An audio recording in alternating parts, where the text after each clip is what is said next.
The story begins with the heroes being over the body of the protagonist who feels very bad after a fight with a huge dragon. The girl is in a lot of pain because she is badly wounded, while her allies say that the rate of infection is too high, and if her body starts to decompose, it will be impossible to resurrect her. The goal of their squad was to exterminate Kunterna, which is a demonic dragon that disrupted the world order. The warriors who fought this dragon were great warriors who came from different worlds and dimensions. These heroes were Hania, Jamil, Gedor, and Zephyr. One of the red-haired warriors, weeping, promised that they would never forget the noble sacrifice of the protagonist, to which a man with long white hair, very much like an elf, declared that such things should be said only after her eyes were closed forever. The leader of all this company, the hero of those difficult times, and the strongest to unite the world and dimensions entirely, is Elkinas. Leading a squad, he led always the lowest levels of the demon cave well, and at the moment when he was about to give the demon dragon a decisive blow, this dragon used his ability called Dragon's Breath. Since the protagonist named Arin had no time to think, she immediately pushed Elkinas away and absorbed the breath sphere.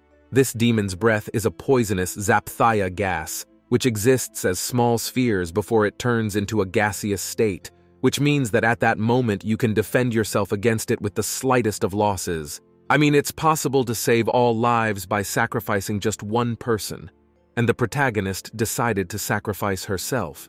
At that moment, she thought of nothing, because it was necessary to save all her allies, breathing heavily.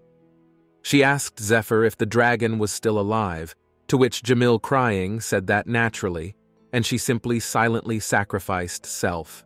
To which Arin replied that there was no time at all to set up a defense account, and she should have done something to prevent the dragon from dealing with them all. Looking at Jamil crying, the protagonist asked him to calm down. She also noticed that she was seeing worse, which means that the poison seems to have already affected her eyesight, because earlier the guys' faces were clear, and now she can't see anything at all. After a couple of seconds, she also felt that her sensitivity was gone too, and she didn't feel any pain at all. At that moment, Elkinas began to slowly approach the protagonist, saying that he wanted one last look at her pretty face, which pleased the girl a little, and she was crying, and at the same time rejoicing. She did not think that at the moment of her death, she would be in a good mood and would be so happy. Also, her last words were that she thought that everybody should live a good life. It was the last moments of his life that stayed in Arin's memory. Suddenly, she woke up in a completely different place already in a normal state, where she was just lying quietly on the soft grass and enjoying life. She was completely confused and couldn't understand how she could have woken up in this body, as she definitely remembered fighting the demonic demon Kunterna. And during her last attack, she was critically wounded and died, so she had no way of knowing what was going on. She also looked at her hand and thought that even though she didn't know where she was, she could clearly feel the energy of the spirits in that place. Suddenly, she looked in front of her and saw a peculiar tree and immediately shouted that it was a world tree, which was agreed to by some man who came up behind her. This man turned out to be Zephyr, who is a dragon lord. Also, the man was very happy to meet the girl again, as they had not seen each other for a long time, and since their last meeting, 80 years had passed, which greatly shocked Arin. Heading towards the house, she said that considering what an 80-year-old abandoned dragon's nest must be like, she could tell that it was very clean and cozy, as if people already lived here. She also looked at Zephyr and realized that he probably still had unfinished business in this world. So she asked him to explain to her what had happened and what was going on. Holding the mug in his hands, Zephyr replied that he had hidden her soul in Tanya from everyone as soon as she passed away, and the spirit sphere came out of her mouth. Besides, at that moment, her soul was so happy and was getting ready to go to the world of the dead. Sipping his tea, he said that's why he decided to take her soul. When Arin heard that, she got very angry and slammed her fist on the table and asked him who he was to go against the laws of nature. But Zephyr, though, only to help her soul find peace under the world tree that protects the demon. Besides, he thinks the protagonist was worthy of it. In addition, she is the only person whose spirits bestowed love. One, as the protagonist believes that even though she was a spellcaster, this fact does not give her the right to rest in such a place. So she believes that Zephyr, as protector of the world tree, has violated countless of her duties to bring her here. She looked at the man and thanked him, asking how she had stayed alive then, something no longer much of a surprise to Zephyr, and he thought it was very strange. The world tree demanded his blood, and he thought that this was the price for her repose here, so he gave it. But the tree began to create a sphere of branches and leaves in its crown, and then enclosed Arin's soul in its arms, as if it were going to revive her. After a time, her body began to form, and 80 years later, she was born. The man also added that the girl had changed a lot from the last time, so he gave her a small mirror to look at herself. Looking in the mirror, Arin was in complete shock as she couldn't even recognize herself. Zephyr asked her if he could call it a joint experiment between him and the world tree, since they had created this body together, and it had been a very successful experiment. He suddenly realized that in people's minds, he was Arin's father, and the world tree was his mother. So he said that if the main character wanted to, she could call him Daddy. Upon hearing this, the protagonist was outraged and immediately threw a mirror at Zephyr's head, refusing the offer. Looking at the girl, Zephyr wanted to tell her briefly what had happened while she slept, so he decided to start his story with Elkinas. He stated that Elkinas Pontiac spread, being the scion of a family belonging to a side branch of the imperial family, and by possessing the heart of a demonic dragon after killing it, he rose to the level of a demigod and received eternal life. Arin was in a stupor. It's like she couldn't understand why Zephyr said Elkinas was delirious, if in fact it was perfectly fine. To which the man replied that it was because the warrior had taken the demonic dragon egg and was now taking care of it, which shocked the protagonist, and she couldn't understand why no one had stopped him, since it was the egg of the enemy they'd been fighting for so long. Zephyr added that all his battle comrades, including him, were against it, but Elkinas didn't listen to anyone at all and only did what he wanted to do. They tried in every way to dissuade the warrior from this venture, and begged him to get rid of the egg of the demoniacal creature. However, even these entreaties did not avail, but, in addition, when Duke Pontiac began to put pressure on Elkinas, using the power of his family, the warrior simply dealt with the Duke and became the head of the family. This Duke was his uncle, of whom they, in a sense, they were of the same blood. And the 6th squad of knights, sent as a warning to the Denbane Empire, home of Elkinas, was completely destroyed. All this information gave Arin a headache as she didn't understand why such a strong warrior needed a demon egg and why he intended to breed demons. At that moment, Zephyr said in a calm voice that he guessed the reason for the war.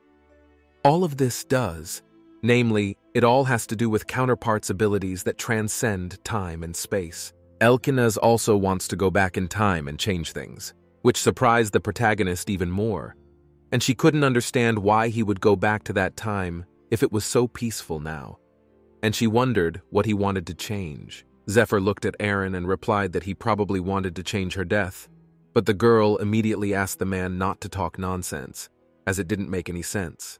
Besides, everyone is preparing for their death, so there's nothing you can do about it, and that's even a child can understand. Besides, they took an oath before the march and pledged to sacrifice their lives if necessary.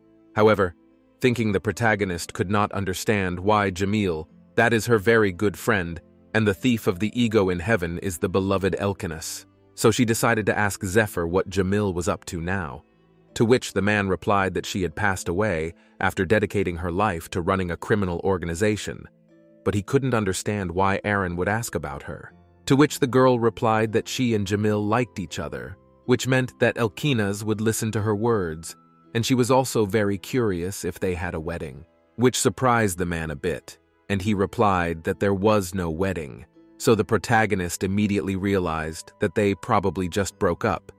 But she said that she would have done the same if Elkinas had done such a thing with the dragon egg. However, looking at the expression on Zephyr's face, she immediately realized that something was wrong here, and she asked if Jamil and Elkinas were actually dating, to which the man replied that as he said nothing happened between them, which surprised the protagonist, as she clearly remembers how these two disappeared every night at training, and Elkinas was not even afraid to entrust Jamil with his defense. But Zephyr immediately explained to her that it was just training, and Elkinas would let her if she asked him to.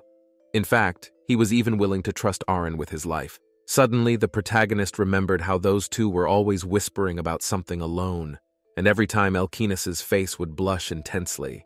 Hearing this, the elf looked away and calmly replied that he couldn't tell her the reason for this, and it's up to Elkinas to explain it. When the protagonist first saw Elkinas, he was the lowest boy in their village. Her mom was a herbalist, and every time she went shopping with her, the protagonist saw Elkinas get beaten up. One day, the girl decided to help the war, and called the knights here to scare the bullies, which of course she did, and the bullies immediately started running away. But it was really all a big hoax to fool the bullies, and they eventually bought into it. Approaching Elkinas and holding out her hand to him, Arin at once inquired of him if he was badly hurt, and whether he would allow her to look at his early, when the girl cured him with her herbs, and took him to the forest where she introduced him to spirits that only she could see. That's how he became her best friend. They went everywhere together holding hands. Arin was never lonely with him, but then one day Elkinas suddenly disappeared. According to the spirits, he was a descendant of Duke Pontiac. The next time they met, it was 12 years later, the year after her mother's death. That year, Arin was 22 years old. While the protagonist was gathering herbs, Elkinas came up to her, and after taking off his hood, he immediately apologized for his tardiness, explaining that he wanted to come early. Sitting on a log, the heroes began to communicate. Elkinas said that he tried his best to achieve recognition of his family, but the family Pontiac not only did not recognize him, but also tried to limit him in everything, so he had no chance to return. When the protagonist heard that, she was a bit relieved because she thought it meant that Elkinas could stay here, but the guy immediately explained that he would have to leave again anyway, because he was ordered to capture a dragon in the Denbane Empire, which terrified the main character, and she couldn't understand how he had to capture such a huge demonic dragon alone. To which the guy replied that that's why he came to see her, with the hope that someday they would meet again, and he also promised that he would definitely stay alive. Arin stood up abruptly and pointed her finger at herself and said that she wanted to go with him, since she could be of use to him as she was a spellcaster. Besides, before her mother left this world, she told her of her extraordinary abilities. Approaching the girl and putting his hand on her shoulder, the warrior explained to her that he could not put her in danger, so he asked her to just wait for him. But the protagonist could not understand how this could be connected, because even if she stayed, it would not guarantee her safety. And moreover, she can't leave Elkinas in such a difficult situation. So she once again asked him to go together. And besides, she has never had a friend in her whole life except him, and she doesn't want to let Elkinas go so easily. Looking into the beautiful eyes of the knight, the protagonist promised that she would not become a burden to him, but would walk side by side with him, and also gain strength. Upon hearing this, the warrior was completely shocked by the girl's words, and got down on one knee and declared that of all the people he knows, Arin is the kindest and bravest person, and his one and only friend. Kissing her hand, he declared that they would live this life hand in hand and face death together, and that when their journey came to an end, they would be together.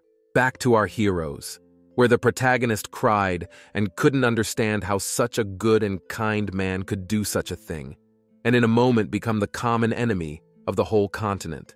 Zephyr was also surprised by Arin's words, since although she says Elkinas is kind, his character doesn't fit her description at all. Plus, with the exception of her, he's been really nasty to everyone, which surprised the protagonist a bit, and she immediately began to say the opposite. I declare that Elkinas observed etiquette and kneeled even to a hillbilly like her, and he is not at all what everyone thinks he is. In addition, the elf could not understand what kind of wind in the head of the protagonist that she agreed to such a dangerous cooperation. Also, the girls were very curious about Hania and Gedor, to which Zephyr immediately replied that Hania became the head of the Altima Church and passed away at the age of 97. God had a special love for her.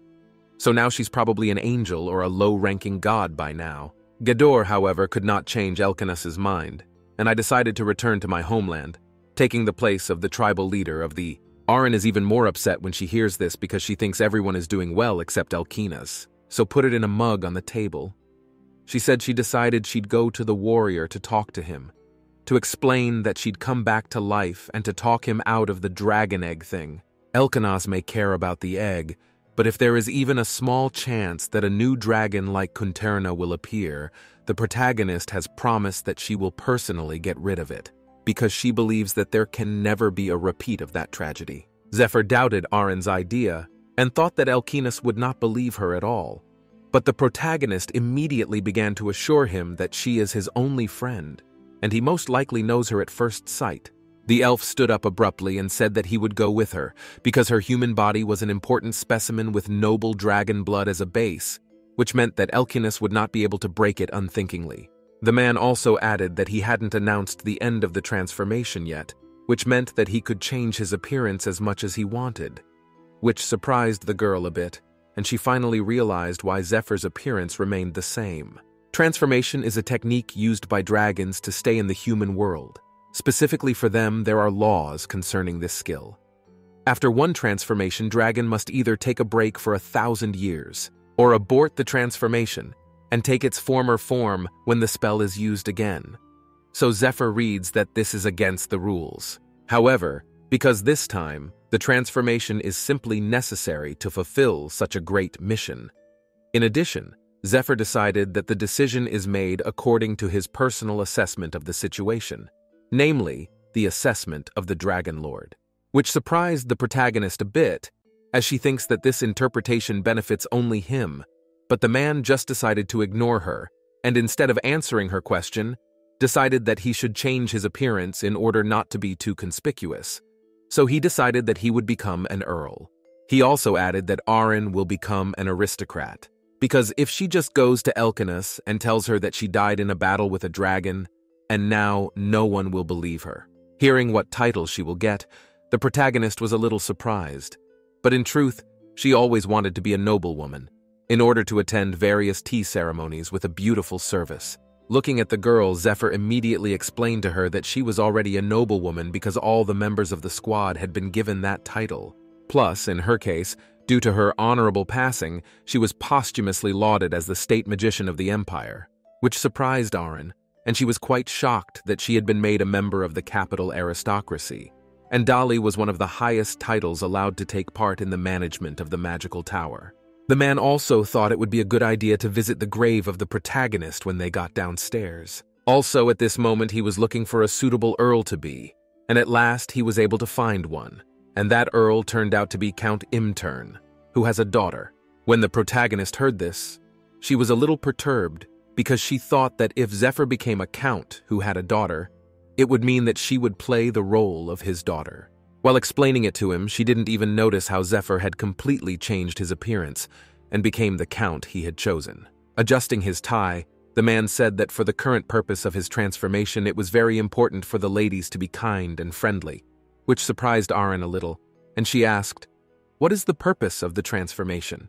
The man looked at the girl and explained that he had to play the role of a father who had brought his daughter to the capital, who dreamed of a noble lifestyle and balls, which did not please Arin. After a while, it was night, and the protagonist went outside and immediately ran to the world tree. She immediately started telling him that she had heard that he was the one who brought her back to life, so she wants to know if there was a special reason for it, and maybe there is something she needs to do. When she didn't hear the answer, she promised that she would try to live her life to the best of her ability, and she wondered if she could come back here again when she said goodbye to her life. Suddenly, she felt that she had no control over her body at all, and she hugged the world tree. As it turned out, it was the magic of the tree that was controlling her, also hugging this tree.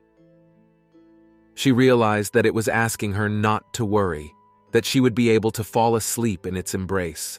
So somehow, Arin fell asleep in the arms of that tree, and waking up in the morning, she said goodbye to it, for she intended to go to Zephyr's house, who was a little perplexed and did not understand what the protagonist was doing all night in the forest alone, to which the girl replied that she simply said goodbye to the world tree. Also, Arin showed her friend that the world tree had given her some leaves, and the tree showered her with leaves and particles of light. Upon seeing this, Zephyr immediately stated that most likely the world tree loved the main character, and he wondered if she walked around knowing what she could do with those leaves.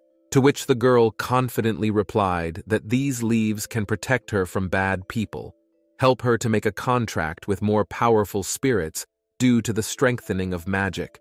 And if she restores at least one leaf to the auction, she can become fabulously rich.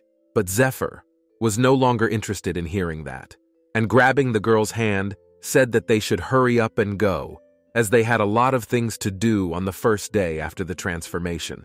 After a while, the heroes were in some city, and Aaron was shocked by the beauty of the city, and immediately asked the count where they were. To which the man replied that they were in the richest city and the second most important in the empire of Denbane. It is also the domain of the Archduke of Elkenasi, and the name of the city is Irene. The girl also noticed that this city is so full of life, and it has changed a lot from the city she saw in her previous life.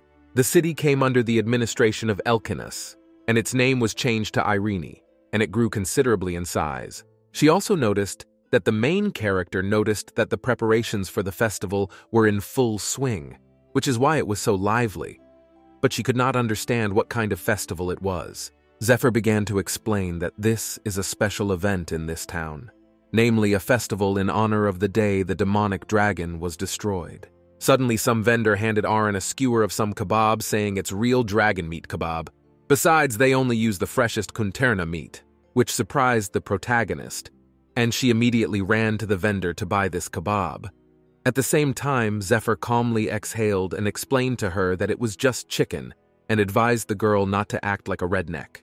Pointing his finger at something, he began to explain that this day, in which the demonic dragon was dealt with, was declared the holiday of the dragon slaying. So once a year the whole empire becomes very noisy, and among all places, this city is the one that celebrates it with the greatest fanfare. As it turned out, he was pointing his finger at the statue that everyone considers the heart of the city, a statue considered the pride and symbol of Irene. Zephyr also advised the protagonist to look at this statue a little more closely and think about who this statue looks like. That a little girl, and she really felt that she had seen this person somewhere before. Suddenly she realized that the person who was depicted on this statue is her. That strong, she was shocked, and she didn't understand why her monument is here. Also, Zephyr added in a calm voice that even this city is Aaron has become someone the whole empire misses immensely.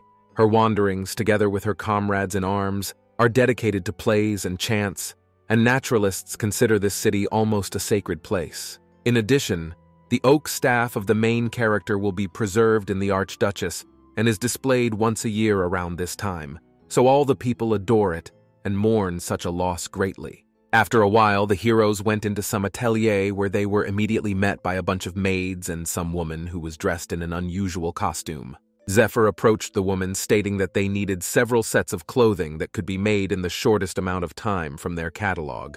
Also, in a calm voice, the man stated that it was very exciting and at the same time funny, as it was most profitable to be in the shadows casting mine by the powers that be, so they are bound to enjoy it. That a little Aaron and she realized Zephyr's character had deteriorated even further. A little later, the heroine had already tried a new set of clothes, but she didn't like the clothes she was given at all, and she was also very unhappy that because of Zephyr's disgusting sense of taste, they were now wasting a lot of time. Suddenly, the woman who runs this atelier looked at the protagonist and started saying that this dress suits her perfectly. She also added that the design and the light palette suited her, which made Zephyr very happy, and he said that they would take this dress then. The man also noticed that the main character is very worried about this trip. Although in the beginning she said that she would behave indifferently, to which the girl blushed and said that she is not so worried, and just she has not seen Elkinas for a long time. When she looked at Zephyr, Aaron noticed an object in his hands and immediately realized that it was a snippet, which was some sort of common way for dragons to transmit information, and she had often seen Zephyr use it on quests. When the man looked at this snippet, he claimed it contained a message from the aide he sent to the palace. At the same time, the main character was just looking around and noticed that Zephyr had put silence magic on this room so that no one would listen to their conversations, and she wondered what it said if no one but them should hear it. Zephyr, reading the snippet, realized that there are two pieces of news, bad and useless, and decided to ask Aaron which one she wanted to hear first. But the protagonist chose the useless piece of news. The news is that the Empire is currently home to the Crimson Dragon, who, Like Zephyr has changed his appearance, his first change of appearance since 1,000 and 1,500 years of active life. Zephyr has already reported that the reports that are supposed to be sent periodically by the dragon, first coming through the change of appearance, suddenly stopped arriving. So Zephyr decided that he'd better find the purple dragon before he made a mess of things, because he's a pain in the ass. Zephyr looked at the protagonist, ordered her to eat right now, and start eating the leaf. In addition to this, and need to carefully live it and swallow, which left the girl a little perplexed, but she still decided to listen to Zephyr. The bad news is that it probably won't be easy for them to get back from Elkinus Manor, which didn't disappoint the girl one bit, and she was eating a leaf thinking about how to get to the manor as quickly as possible. After a while, the heroes were in a carriage and were heading towards the estate. Suddenly, Aaron noticed that they were already in some city. They had just been in the forest. Zephyr immediately explained to her that it was the Archduke's defense barrier, that it was the first fortification Elkinus had created after becoming head of the family. It separated the city from the estate. The man also added that during the festival, all sorts of rabble like them could roam around the city, and that's why this fortification was built. Looking at the girl, he asked her if she had lived the first leaf well, to which the girl replied positively. And at that moment, Zephyr asked her to eat another one just in case, because they had already arrived. Coming out of the carriage, Aaron for some reason was very shocked. As it turned out, she was surprised by the beauty of the estate.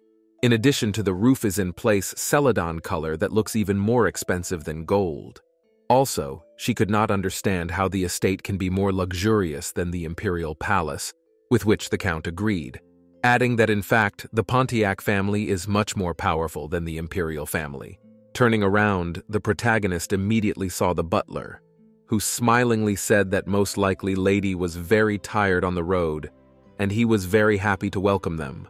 However, Zephyr for some reason didn't like talking to this butler.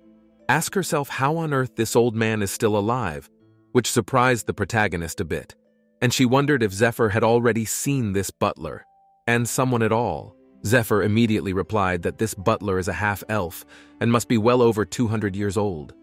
Besides, one must be careful with this serpent, as his soul is blacker than darkness. Looking at the elf, the butler stated that he was a little offended to hear that his soul was dark, when in fact it was not, and it was not black at all. He also once again stated that he was very happy to meet the noblest of beings, which surprised Zephyr, and he could not understand how the butler knew who he really was. The half-elf began to explain that in his entire life, he had only met one living creature, calling him a serpent with a soul blacker than darkness. He also looked at the main character and thought that this lady should be included among the noble ones, which surprised Aaron a bit, and she immediately bowed to the butler and greeted him. At that moment, the butler finally told the heroes his name, and his name is Carlot. He is also the manager of the Pontiac family. Zephyr immediately inquired if the warrior was here, to which Carlot replied that if they were asking about the Archduke, he was not here. But in view of the meeting being held at the moment, it would not be possible to see him at all today, and considering that the guests of the manor were such noble creatures as they were, the butler thought they should stay behind. At that moment, Zephyr looked at the butler with a stern look in his eyes and asked him to take them straight to Elkinus. He also promised that he knew everything about what was going on, so Zephyr would take responsibility for whatever happened next.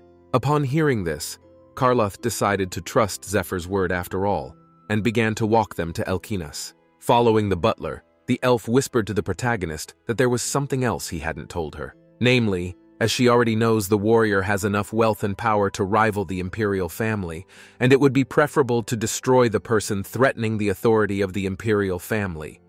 Only the opponent is the immortal hero. So since assassination is impossible, the imperial family changed its position, and to manipulate the warrior, offered him a political marriage, whose response was an unconditional refusal. And then the warrior took possession of the demonic dragon's egg, and as if the head of the family, or the imperial knights, whoever opposed him, all of them, had to die. Anyway, the imperial family has done something stupid that started it all, so Zephyr thinks the protagonist will see the stupidity for herself now, which left the girl a little puzzled, and she couldn't understand what kind of nonsense Zephyr was talking about. Finally, going inside, she saw her old friend who was sitting quietly doing nothing, At that moment in her mind, she was very happy because she hadn't seen him for a long time, and she had wanted to meet him for a long time. Besides, she noticed that Elkinas was a little thin, but in general he hadn't changed at all since their last meeting. The protagonist also noticed two people who were probably guests who had arrived before them, and one of the girls who was there looked a lot like Aren. In addition, even Elkinas called her by that name, which today shocked the protagonist, and she could not understand why this girl is so similar to her former self. So she thought that this is exactly what the Denbane imperial family periodically pulls off. Suddenly, Elkinas asked the fake Aren to tell about when they decided to get rid of the demon dragon. At that point, the fake Arena started telling me that she was quietly tearing wormwood on the hill that day, and she wasn't in that battle at all, which surprised the protagonist, and she could not understand how this girl knew all this. Also, she was forced to listen to how fake she was talking about what did not really happen in that no, and she realized that in fact, it was all a hoax. Finally ending their conversation, Elkinas thanked her for sharing her point of view, adding that the memories of those days seemed to come alive in his mind. But there is one thing, and that is the man noticed that her answers are too different from those revived memories. But fake Aren tried to persuade him, saying that in fact, it was a long time ago and she may have forgotten something. However, before he could even finish his conversation, the warrior immediately drew his sword and attacked the fake Aren, saying that the exam had been failed and the damned imperial family had completely lost their conscience. Besides, as the memoirs of Jamil were discovered the year before last, so everyone says something similar to this. The fake Arena, who was feeling very bad, immediately started apologizing to His Highness and begged for mercy, explaining that she didn't want to deceive him. Hearing this, the warrior brought his sword blade closer to the girl's chin and agreed that she really didn't look like Aren, not one bit, and he simply asked her to tell the imperial family that they had failed again. Then he ordered her to get out of the place as fast as possible. Aren, who was watching all this, was in complete shock and did not understand what had just happened. But one thing she could understand was the stupidity of the Denbane imperial family towards Elkinas. They presented him with girls pretending to be her, and Warrior was forced to face the fake time after time, rejecting over and over again the fake image of the main character right in front of him. Aren also realized what Zephyr meant when he said Elkinas was delirious, because if something like this has been going on for decades, it's impossible to stay sane. Suddenly, she noticed that the warrior started to change his clothes, and looking at his beautiful body, she immediately turned away because she had not come here to look at naked bodies. Elkinas suddenly asked his butler what kind of people were standing behind his back, since he seemed to have ordered that no one else be admitted today. The butler bowed to his lord and apologized, saying that the guests who had arrived had expressed a desire to meet him, which surprised the warrior a little, and he said that if they were guests for whose sake he had disobeyed him, someone, most likely someone from the detachment. Also looking at the main character, the man smirked and asked the girl who this unfamiliar face belonged to, since Hanaya and Jamil were dead and he had kicked out his favorite friend a little earlier. Plus, Gador said he would never catch his eye again in his life. That's when he realized there could only be one man left. When he finally realized who that person might be, he immediately pounced on Zephyr with great speed. Grabbing Zephyr by his clothes and looking him angrily in the eye, Elkinas said that he had been trying to find him for a long time, and now Zephyr would have to give him the answers to all his questions unless he wanted to die, because before he died, Hanaya had told him something interesting during the confession. Specifically, she noticed Aren's spirit orb, something a bit of a head-scratcher since Zephyr said he was secretly able to take the orb. However, it turns out that Hanaya noticed it. In addition, by now, the highest-ranking servants simply couldn't help but notice a soul. Elkinas, meanwhile, still not letting go of the elf, orders him to tell everything he knows about this orb right now, as otherwise he will quickly deal with him and finish him off right now, to which Zephyr smirked and asked him to try, which made the warrior very angry, and he was ready to deal with Zephyr right now. At the same time, Aren, watching this scene, felt the murderous aura that she could feel even from a distance. She also realized that Elkinas was nothing like the Elkinas she knew. She had hoped that he was now happily living in a peaceful world where the demon dragon and his kind didn't exist. But how wrong she had been. At the same moment, Zephyr answered the warrior's question, saying that he had cleansed the body of the protagonist and no thanks to the immersion in the holy spring, but he still could not revive the enchantress. This made the warrior very angry, and he stated that it was because he was the one who had taken the spirit sphere. Hearing this, Zephyr asked Elkinas in a calm voice if he was even looking hard, as she could be right next to him, which surprised the warrior a little bit. He turned around and saw the protagonist standing quietly looking at everything in it, hoping that Elkinas would still recognize her, recognize the girl with whom he had shared joys and sorrows, and the friend with whom they had done everything together. However, the warrior smirked and replied that Zephyr was even more unscrupulous than the imperial family.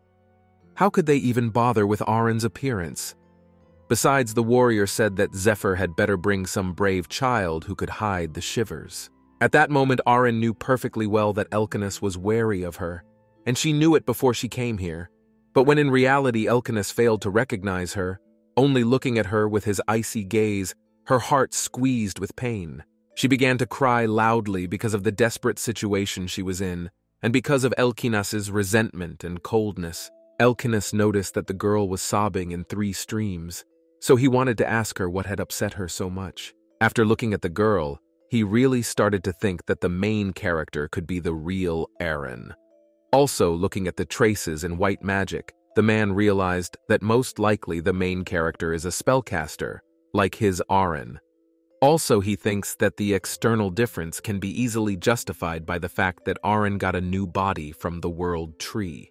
He said that they had probably worked out everything very well right down to the smallest detail, since Zephyr had decided to bring her, but the man didn't understand how best to check her out. At that moment, the protagonist realizes that Elkinas sees her as his new test subject. Even though she is the arena he has been searching for, she doubts that she can match the arena Elkinas has created in his imagination. So when they finish the exam and he is disappointed with this Arin, he will definitely deal with her, just like the many Arins he has met before. Suddenly she screamed loudly and stated that she was not Arin. She also added that she didn't know who she was at all. However, she immediately stopped, and crying apologized for the fact that her words might have sounded a bit disrespectful. She also had to start saying again that she didn't even know who Arin was, and asked her to believe her. In order to get out of the situation, she worriedly added that she was actually Zephyr's daughter, which surprised Elkinas a bit. And he couldn't believe that Zephyr had met a couple and had children. He was also very curious about who her mother was. At that moment, the protagonist remembered Zephyr's words that in people's minds he was her father, and the world tree her mother. So she replied that her mother was now in the forest, but now she was like a vegetable. Zephyr, who was watching all this, was completely shocked by Arin's words, and he didn't understand how someone could say such a thing about the noble and powerful world tree. This information even gave Elkinas a bit of a headache. He couldn't understand how his mother could be a vegetable. However, he immediately stopped thinking about it, as Zephyr might have her own reasons for not talking about it. He also decided to ask Zephyr why he decided to come here during his transformation. Looking at the warrior, the protagonist wanted very much to tell him that she had come here to help Elkinas because she had heard that he was in danger. But of course, she couldn't just tell him that. So she said that her father had said to look at the newly hatched cub here, which displeased Elkinas more than anything else, because since Zephyr had long since been removed from the dragon book, it had nothing to do with him. At that point, the man replied that this dragonkin was still a child of Kunterna, so they should keep an eye out for the possibility of it turning into something like that. Beyond that, Zephyr even began to wonder a bit if it was really just a dragonkin. Since if it were actually a normal cub, its first words after being born would have been, "You're not my mother, who are you, hot little man?" And then it would have immediately run away from Elkinas. And in that case, the sylphs immediately told Zephyr this, so he doesn't want to take the warrior's child at all, but merely tell them what the problem is. And Elkinas himself would benefit greatly from showing it to them. Elkinas, after much deliberation, decided to let the heroes see the cub, and ordered them to follow him. As Arin followed the warrior, she was greatly surprised that the cub was so large that it was kept in an annex rather than the main building. After a while, they do go into some room, which seems to the protagonist very quiet and cozy than she had imagined. But even with the lights on, she feels disgusted and uneasy for some reason. Looking at the butler and Zephyr, Aaron realized that most likely due to their proximity to the source, they too were feeling the same way. The protagonist slowly made her way to the cradle to see Kunturna's offspring, who emanates this sinister energy. He is the reason Elkinas was labeled insane, and the reason he is now against the world. So she promised to destroy the culprit with her own hands, but when she looked in the cradle, she was stunned, because instead of seeing a baby dragon, Aaron saw a human baby. This child immediately stood on his feet, and from just one look, the protagonist realized that he was probably begging to be held. So she asked the warrior if she could hold him. After hearing a positive answer, the protagonist decided to take him in her arms and smell him, smelling the pleasant odor that comes from this child. However, she couldn't understand how this cute little baby could be the source of such strong, dark energy. And when she held the baby in her arms, she began to feel light energy. Meanwhile, Zephyr looked at the warrior with his stern gaze, was a little perplexed, and asked him if this child had indeed hatched from an egg 10 years ago, to which Elkinas replied indifferently that it was true, though he had not announced it anywhere, but they should have no doubts. Zephyr said it couldn't be because the child couldn't be a dragon, which surprised the warrior a bit, and he decided to ask how Zephyr could be so sure of that. Zephyr began to explain that dragon cubs cannot be born in human form. After birth, the dragon resembles a small lizard with wings, rapidly developing. After 5 months, it goes in search of a new place and begins to live independently. The main character was still a little puzzled and didn't understand what the child was if not a dragon, but Zephyr scratched his chin and said that he was probably a half-blood. Though Arena has heard something about half-bloods, she has only heard that such children are born from a person with dragon seed in their body, so she doesn't understand how a child hatched from an egg can be a half-blood. Zephyr began to explain that a pair of blood is bred by a human woman who has fallen in love with a dragon.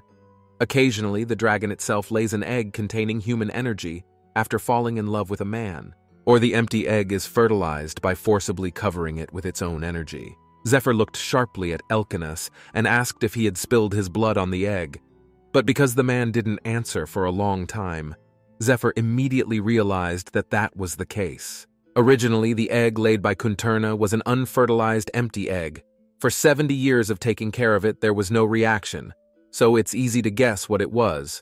Namely, Elkinas put magic and energy into the egg at will by sprinkling it with blood, and it is Zephyr who now refers to the incomprehensible magical power that Elkinas got by eating Kunturna's heart. Because the men began to quarrel with each other, the main heroine decided to use her magic to muffle the sound. Also, she is happy to ask that thanks to the wreath from the world tree. Even without a contract, the spirits act her will. Let this child is still little and does not quite understand the content. Let this child is still little and cannot understand the content of this conversation. He cannot realize that he was not a long-awaited child and was born because it was profitable for someone else. Elkinas suddenly pointed his finger at the child and asked Zephyr, how likely is it that he could awaken demonic dragon abilities when he grows up? That this is the moment the protagonist put the baby back in the head of this quarrel, saying that they both need to calm down. Because even though the baby is still small, he still feels the atmosphere here.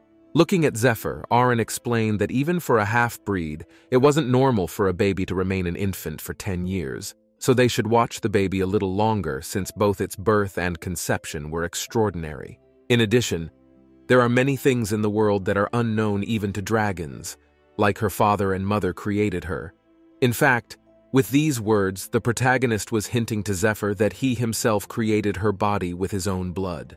Aaron said that, in any case, the child should be looked after not by the two of them, but by an interested party, some representative of the dragon family, if it could be called that. Suddenly, baby wanted to be held again, so she ran to him and started playing with him at the same time as Elkinas was saying that it's really not a bad idea. And it makes sense. Approaching Aaron, he said that the observer for the half-breed, who will be able to objectively assess what is happening, will be Zephyr's daughter, which left the protagonist a little puzzled, and at first she did not even realize that it is said about her. Looking at Zephyr, She began to mentally ask him for help as she didn't want to stay. At that moment, the man immediately said he would stay here too, since it was his daughter. But Elkinus turned and looked at Zephyr with his red eyes and said that he had probably misunderstood, and although he was angry that Zephyr's blood ran in his daughter, he would allow her to live here as an exception. So he allows her to stay at Pontiac Manor as nanny and teacher. But if she refuses, whatever changes the child may undergo, she will never see it. As Arin thought about it, she realized that this was probably his last warning, and if she left, Elkinus really wouldn't share anything with her. Then she decides she's willing to stay here and give Elkinus happiness and freedom, and for some reason she wants it not to be a wanted child, but the nature of happiness. Elkinus already thought that the protagonist refuses this offer, and turned away, already started to order her to get out of this place. But suddenly the protagonist with confidence said that she would stay here and look after the child. After a while, Carlot showed the girl her new room, which shocked the girl as it looked too spacious for one person. To which the butler replied that it was true, and it was only the second largest room in the whole estate. Besides, the unchanged rule of the Pontiac family is to take care of their dear ones with all their heart. Elkinus, approaching the girl, was very happy that he was so lucky to find a nanny for the child, but he still didn't know her name, so he decided to ask her about it. At that moment, Arin knew perfectly well that she couldn't just call herself by her real name, and she should think of another one. Thinking she remembered a name that she used to like a lot, and smiling she said that her name was Adele. In fact, she was happy, because it was the day when she would be able to use that name. When Elkinus heard this name, he hesitated for a moment. But because he had to leave, he told her that the child to be cared for by the protagonist was called Rintius Irene Pontiac, and wished her a good rest. Staying in the room with the butler, Arin thought she could finally relax. Suddenly, Carlot approached the girl and apologized, asking if he could ask her one question. He thought that the main character was not Zephyr's daughter at all, which surprised the girl a little, and she didn't understand how he knew it if it hadn't been a day, but she knew that she had to behave calmly, so she calmed herself down, pretending that she didn't understand what he was talking about. Arin immediately started to say something to him, but the butler realized that she could not lie at all, and explained to her that from the moment they arrived at the manor until they met His Highness, Zephyr and Arin had not called each other father and daughter. The man also added that Zephyr has only used one nickname, namely Enchantress. The only person he refers to in this manner is Lady Arin, which is truly incredible. At the same time, the main character didn't even know how to react to it, since Carlot even realized who she really was, so she decided that she should make a good excuse about it as soon as possible. She started to say that she only knows how to summon spirits just like Arin. That's why her father calls her a sorceress from time to time. The butler pretended to believe it, but he didn't really believe it at all, and realized that Arin had to learn to lie. At that moment, Arin clenched her fist and realized that if she kept talking, it would only make her more suspicious. So she said she had a small request to make, and looking at Carlot with her puppy dog eyes, she asked him not to tell Mr. Elkinus about it. When he heard this, the butler immediately replied that he was not going to tell anyone, as he was not talking to the lady as a butler, but as an old man who had lived a long life and was curious about what was going on. He also started to choose a girl, asking her to be quiet, as he had no thoughts of spreading this information anywhere. Also, as the girls already know, he is a half-elf, and because of the blood of elves flowing in his veins, he is very fond of nature. And when the protagonist today arrived at the mansion, he felt an incredibly strong natural energy, so warming and peaceful that it took her breath away, which surprised Arin a little, and she realized that apparently the body obtained from the world tree was able to attract the elf's attention with its appearance. At that moment, the man said that he thought that the girl would be able to produce such an effect on the master, too. Then a little surprised the girl. However, the butler immediately stopped, saying that he was just talking to himself. It was time for him to go, so he hoped that the place would be a new home for her for the time being, and that there would be no inconvenience, and he asked the girl to take care of His Highness and the young master. Arin didn't understand why Zephyr said Carlot was a bad man, since it didn't seem that way to her at all. Besides, his image of a polite old gentleman was quite pleasant. Besides, all this time while the girl was thinking about the day Zephyr was there. When she turned around, the girl was completely shocked, as she didn't understand how Zephyr could have gotten in here since the Lord had chased him away. But looking at the open windows, she immediately realized how he had gotten in here. She immediately started to argue with him, saying that Zephyr had come just in time, and started to ask him what would happen if everyone found out that he had stolen her spirit sphere. But the man immediately started to justify himself, saying that if it wasn't for him, she would have died a long time ago, so she should be grateful to him. The heroes argued for a long time, but because they were already so tired, they decided to take a break. Lying on the bed, Aaron listened to Zephyr, who was glad that they were able to stay alive, which the girl agreed with because she thought that they were really going to end soon.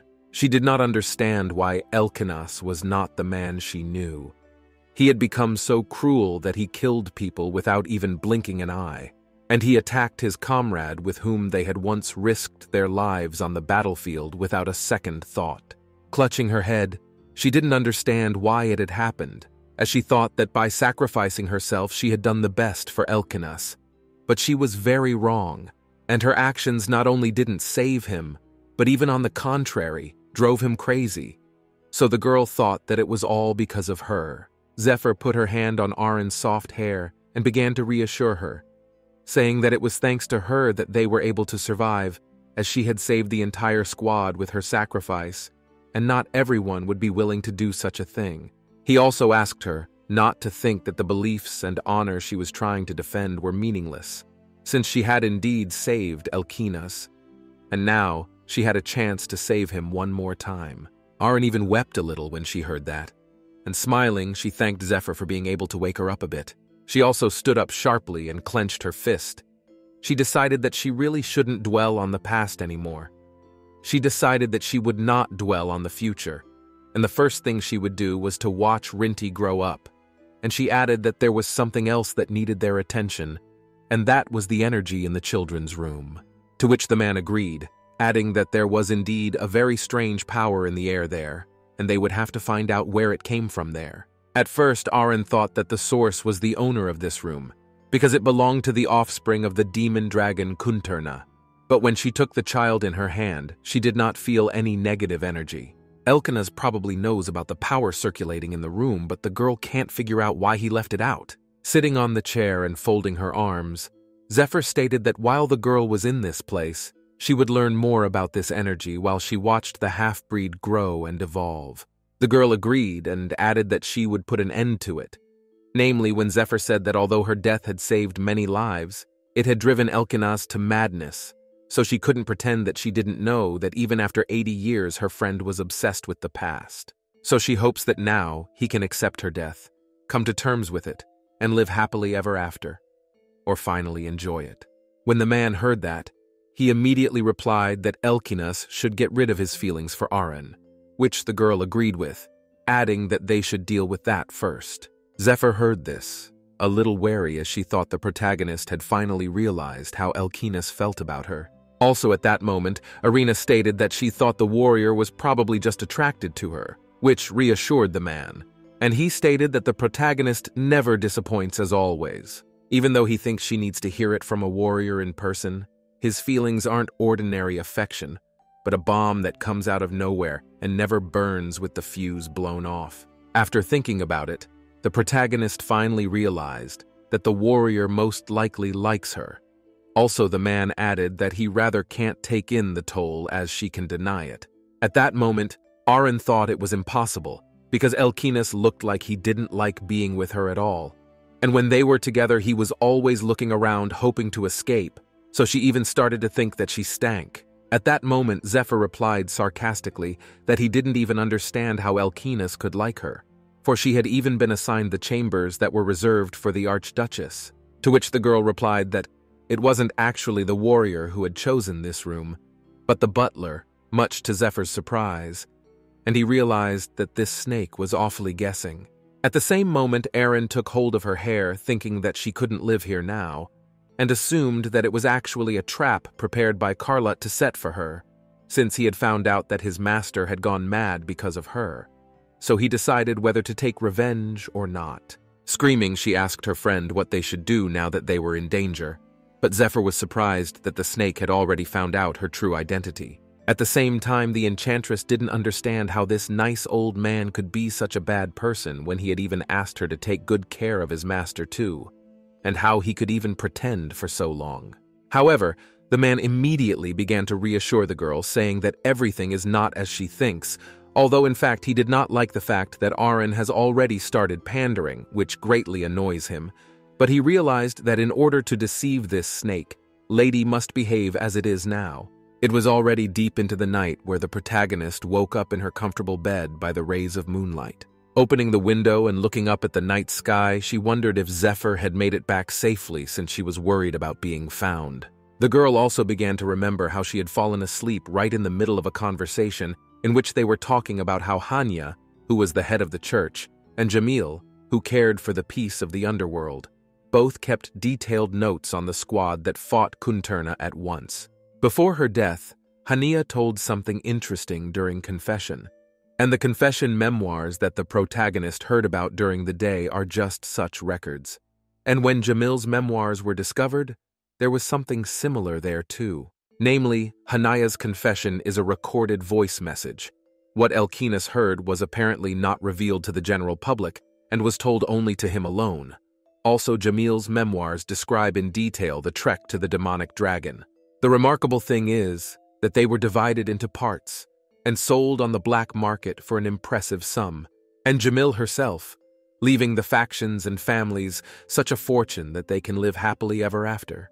And it's likely the diaries are being used by fake Arons sent by the imperial family. After hearing this, the protagonist was a little surprised by Jamil's act, considering it incredible. Since she herself sold her diaries and left an inheritance, she also considered Hania also amazing, since that little girl became the head of the church.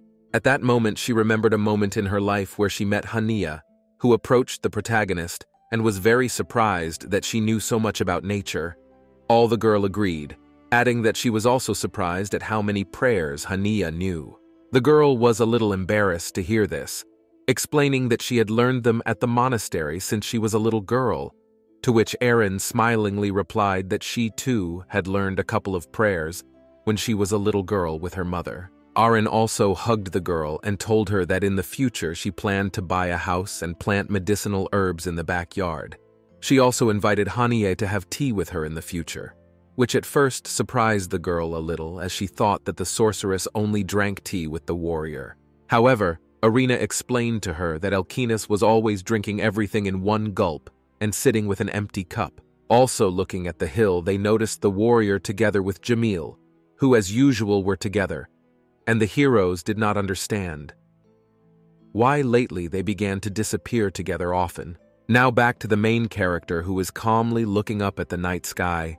I don't know why she had such a strange feeling then, as if her best friend was being taken away from her. Suddenly, she felt something strange, and at first she thought it was a normal fog or ash. But after a moment, she immediately realized that it was sinister energy again.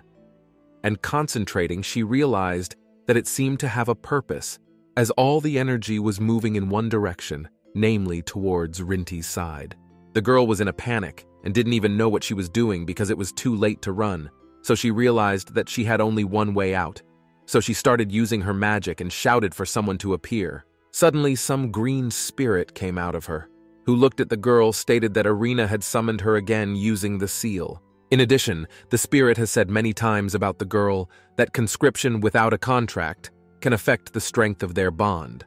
But Aaron apologized to the spirit, whose name is Aerie, and promised that next time she will definitely make a contract with the Ventus and conscript her normally. However, the spirit must first give Aaron a ride to the East Wing, which the spirit did, of course. Aerie was very angry at Aaron's actions and stated that this was really the last time, as her body had changed, but her recklessness was still there. However, Aaron apologized again and stated that she was very sorry for it. As she entered the room, the protagonist began to think that even though it was sunrise and light was streaming into the room, it was unnaturally dark. So she immediately assumed that it might have something to do with dark creatures. They're like pesky gnats that haven't turned into demons yet. These creatures are so weak that even a normal person can easily fight them off, because they instinctively gather together and have a habit of forming a huge, solid organism. Enlarged, they absorb the life forces of the person and are filled with magical energy. Then Irina started calling for Rinty. He should be okay. Suddenly she turned around and saw a light very similar to the light that comes from the world tree. She also finally found the baby who was lying peacefully in his cradle, taking him in her arms. She rejoiced as she had placed the leaves of the world tree next to the cradle and in Rinty's clothes, and it seemed to be thanks to them that the dark creature could not get close to him.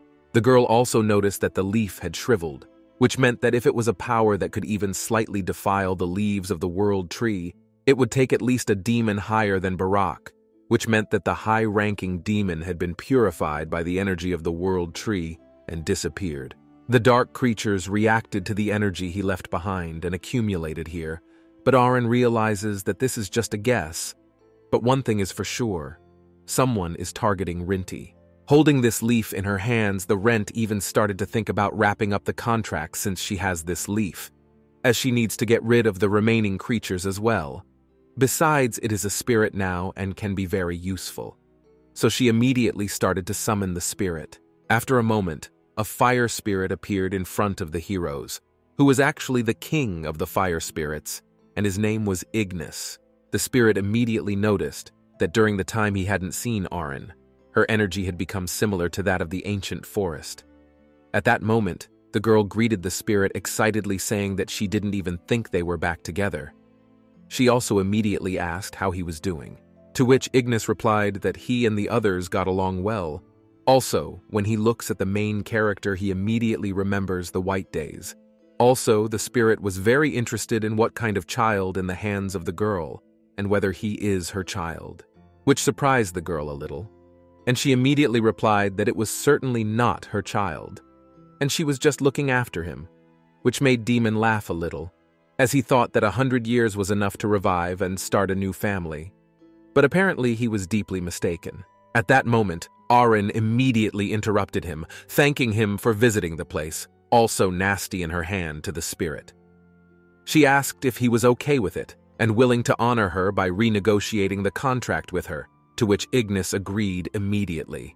He can show off his powers as much as he wants, and he's eager to find out how much more powerful he'll be this time, having gotten a body that's stronger than the last, which once again convinces the girl that Ignis is just as obsessed with winning and challenges. Suddenly, some strange symbols appeared instead of the floor, and the spirit started asking for the name of the one who was contracting with him, and Aaron was forced to say her name. He congratulated the girl, saying that she would be the only spellcaster in this world to have made a contract with the Spirit King twice in a row, and Ignis immediately started to rejoice, as it was the first time he had felt such a bright energy in a long time. Also raising his head proudly up, Ignis immediately realized that the protagonist called him to get rid of the dark creatures that filled the room. The girl agreed, and the demon immediately began to destroy these unwelcome guests. Because of the very dangerous heroine here, she decided to put Rinty down for a while, but she noticed something strange in the corner. She looked over there. She noticed a maid who had fallen asleep with a book in her hands, and as she approached her, she immediately realized that apparently the maid who looked after Rinty at night had passed out because the dark creatures had robbed her of her energy. Taking her hand, I took the maid's pulse and realized that luckily she didn't have any serious wounds and her body was just a little colder. Turning around, she asked the spirit to come back to her when he was done with his business, to warm up one person a bit. Suddenly, the heroine noticed one dark Sazan that could still escape, so she started to slowly approach it. These creatures can hide in any dark place, and she should not miss anyone, as there will be big problems in the future. However, this creature was killed by some sword. When the protagonist looked at this sword, she immediately realized that it was the sacred sword of the warrior Kelfin, and if it's here, there's probably someone else here. Raising her eyes, she saw Elkinas looking at the girl with his stern gaze, holding that sword in his hands. The man was a bit perplexed and didn't understand what Adele was doing here. It's a little unbelievable to the girl, and she worriedly replied that since she was a nanny, she was performing nanny duties. Also at that moment in her mind, she asked the spirit to return. However, The man did not understand what kind of duties the nanny has, as he feels in the whole East Wing strange energy coupled with traces of power, correlated with the level of the king of spirits. All the girl agreed, saying that after his words, she herself also seemed, and she once again said that in fact everything is fine. She also approached the child and asked the man to look at him as he was fine and unharmed. Elkina suddenly asked the girl if she was okay, which surprised her a little, because she didn't think the warrior would be worried about her because only yesterday he was ready to chop her into pieces. Suddenly the man said that since everyone was fine, he proposed to close this topic and waited for a report on the rest during breakfast, which surprised Aaron a little, and she started to worry. As she walked back to her bedroom, she didn't even think she would be having breakfast with Elkinas. But she liked it a lot, as she could finally spend time with her old friend. Elkinas offers Lady Adele to have breakfast together, which makes the girl smile. She is happy that the guy offered her to eat together. She put on her one of the most beautiful dresses, and with it accessories, and prepared for the upcoming meeting. The butler asks Lady Adele if everything is all right, because she is acting a little strange. She is pale, if she is not sick. She answers that everything is fine, but she is a little worried before the upcoming breakfast. The girl smiled broadly to hide all her worries behind the mask of a smile, while in her soul is burning fire of emotions and feelings. The girl continues the discussion, saying that it seems that the Archduke likes to talk at the table. She continues to draw various pictures of the development of events during breakfast, imagining Elkinas right in front of her, who is very carefully eating and discussing with her during breakfast. But then her fantasies are interrupted by the butler saying that His Majesty does not like it. For him, breakfast is one of the ways used to summon the master to the imperial palace against his will. Lady Adele heard the words of the guy. They touched her soul. She does not understand why then she was offered to eat together, and why Zemfir will not be with them, because he is never around when you need him. The girl tried not to get upset, and is waiting for the upcoming meeting. She would be very interesting to talk to the Archduke at the table. The butler reports that they have already arrived, while Adele still doesn't understand how they made it so quickly. Elkinas sees the girl, who starts to come closer and closer. He invited her to sit down. Elkinas himself is dressed very aristocratically and in expensive clothes. On his body there are various jewelry made of expensive stones. The guy all shines from beauty and grooming. Lady Adele was already in her seat when the guy told her to move to another seat, pointing to the seat next to him, because now that she was sitting so far away, it would be harder for him to see her face, so he asked her to sit closer to him. Lady Adele was greatly surprised, for Elkinas wishes the girl to sit beside him, but after she had heard the reason for this, everything fell into place for her. She rose and moved to the seat to which the Archduke pointed. Elkinas wished the girl a pleasant appetite, and she only politely thanked him, thinking to herself what an asshole he was. She wouldn't even be able to taste it because of the excitement. But she kept her emotions in check, not showing her excitement on display, trying to keep herself polite and aristocratic. The girl threw a glance at the table. It is overflowing with various aromatic and so appetizing dishes that drools. It is impossible not to try them. Lady Adele wondered if this is the food of aristocrats. Everything is so aesthetic and looks just incredibly appetizing. But the girl's special attention was drawn to the stew of beef with tomatoes. It is just impossible to juicy, flavorful, and so attractive dish that it is a sin not to eat it. Lady Adele has not tasted anything like this for a long time. Besides, it will be her first stew after waking up. The girl took a little bit of stew with a spoon. This mixture of beef and vegetables smells so strong, it smells like it's begging for the lady to taste it as soon as possible. The girl took a taste of the stew and began to enjoy its divine flavor. She remembers that it tastes exactly the same as the stew that they ate in the squadron, but more refined, of course, how without it, Lady Adele slowly eats, enjoying the flavor notes of this delicious dish. Elkinas looks at the girl eating the stew with appetite and says that the food was to her liking.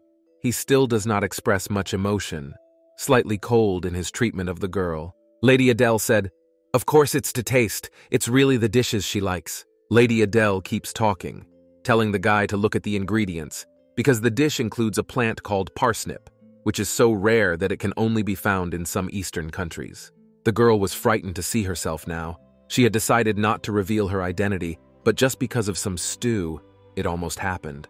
Elkinus asks the girl why she stopped eating so suddenly. She was just enjoying the stew so much, to which Adele replied that she had been thinking, and she didn't like the stew very much. The lad says that the lady has already eaten quite a lot, and she denies that it is only because she is having breakfast at the Archduke's. But she is really full and should stop. And then he hears from Elkinus that in that case it is possible to start a more serious conversation, namely a report on what happened at dawn. Lady Adele answers. Regarding this, she is ready to tell and explain everything calmly, to tell about the Spirit King's energy and the demon attack, without hiding anything. Elkinus informs that this is possible, namely the possible emergence of a high-ranking demon. He did not inform the girl with Zephyr, but many demons are targeting this child. Lady Adele was frightened if the boy had officially announced his birth to the world, and the Archduke said that of course not, but that everyone had somehow inexplicably found out about it, as Adele and her father had done. Elkinus said that this time, when he went to see the child, he felt that the whole room was filled with demonic energies. Afterward, he asked the girl if she wondered why he hadn't gotten rid of those creatures. Lady Adele says that she was just about to ask, and adds that contact with demonic energy is actually very harmful to the child. She looks at the boy carefully, waiting for an answer, looking him straight in the eyes. Elkinus reports that he never turned a blind eye to it, but that no matter how many times he cleared the room of demonic energy, it reappeared again. Lady Adele is very shocked by this statement.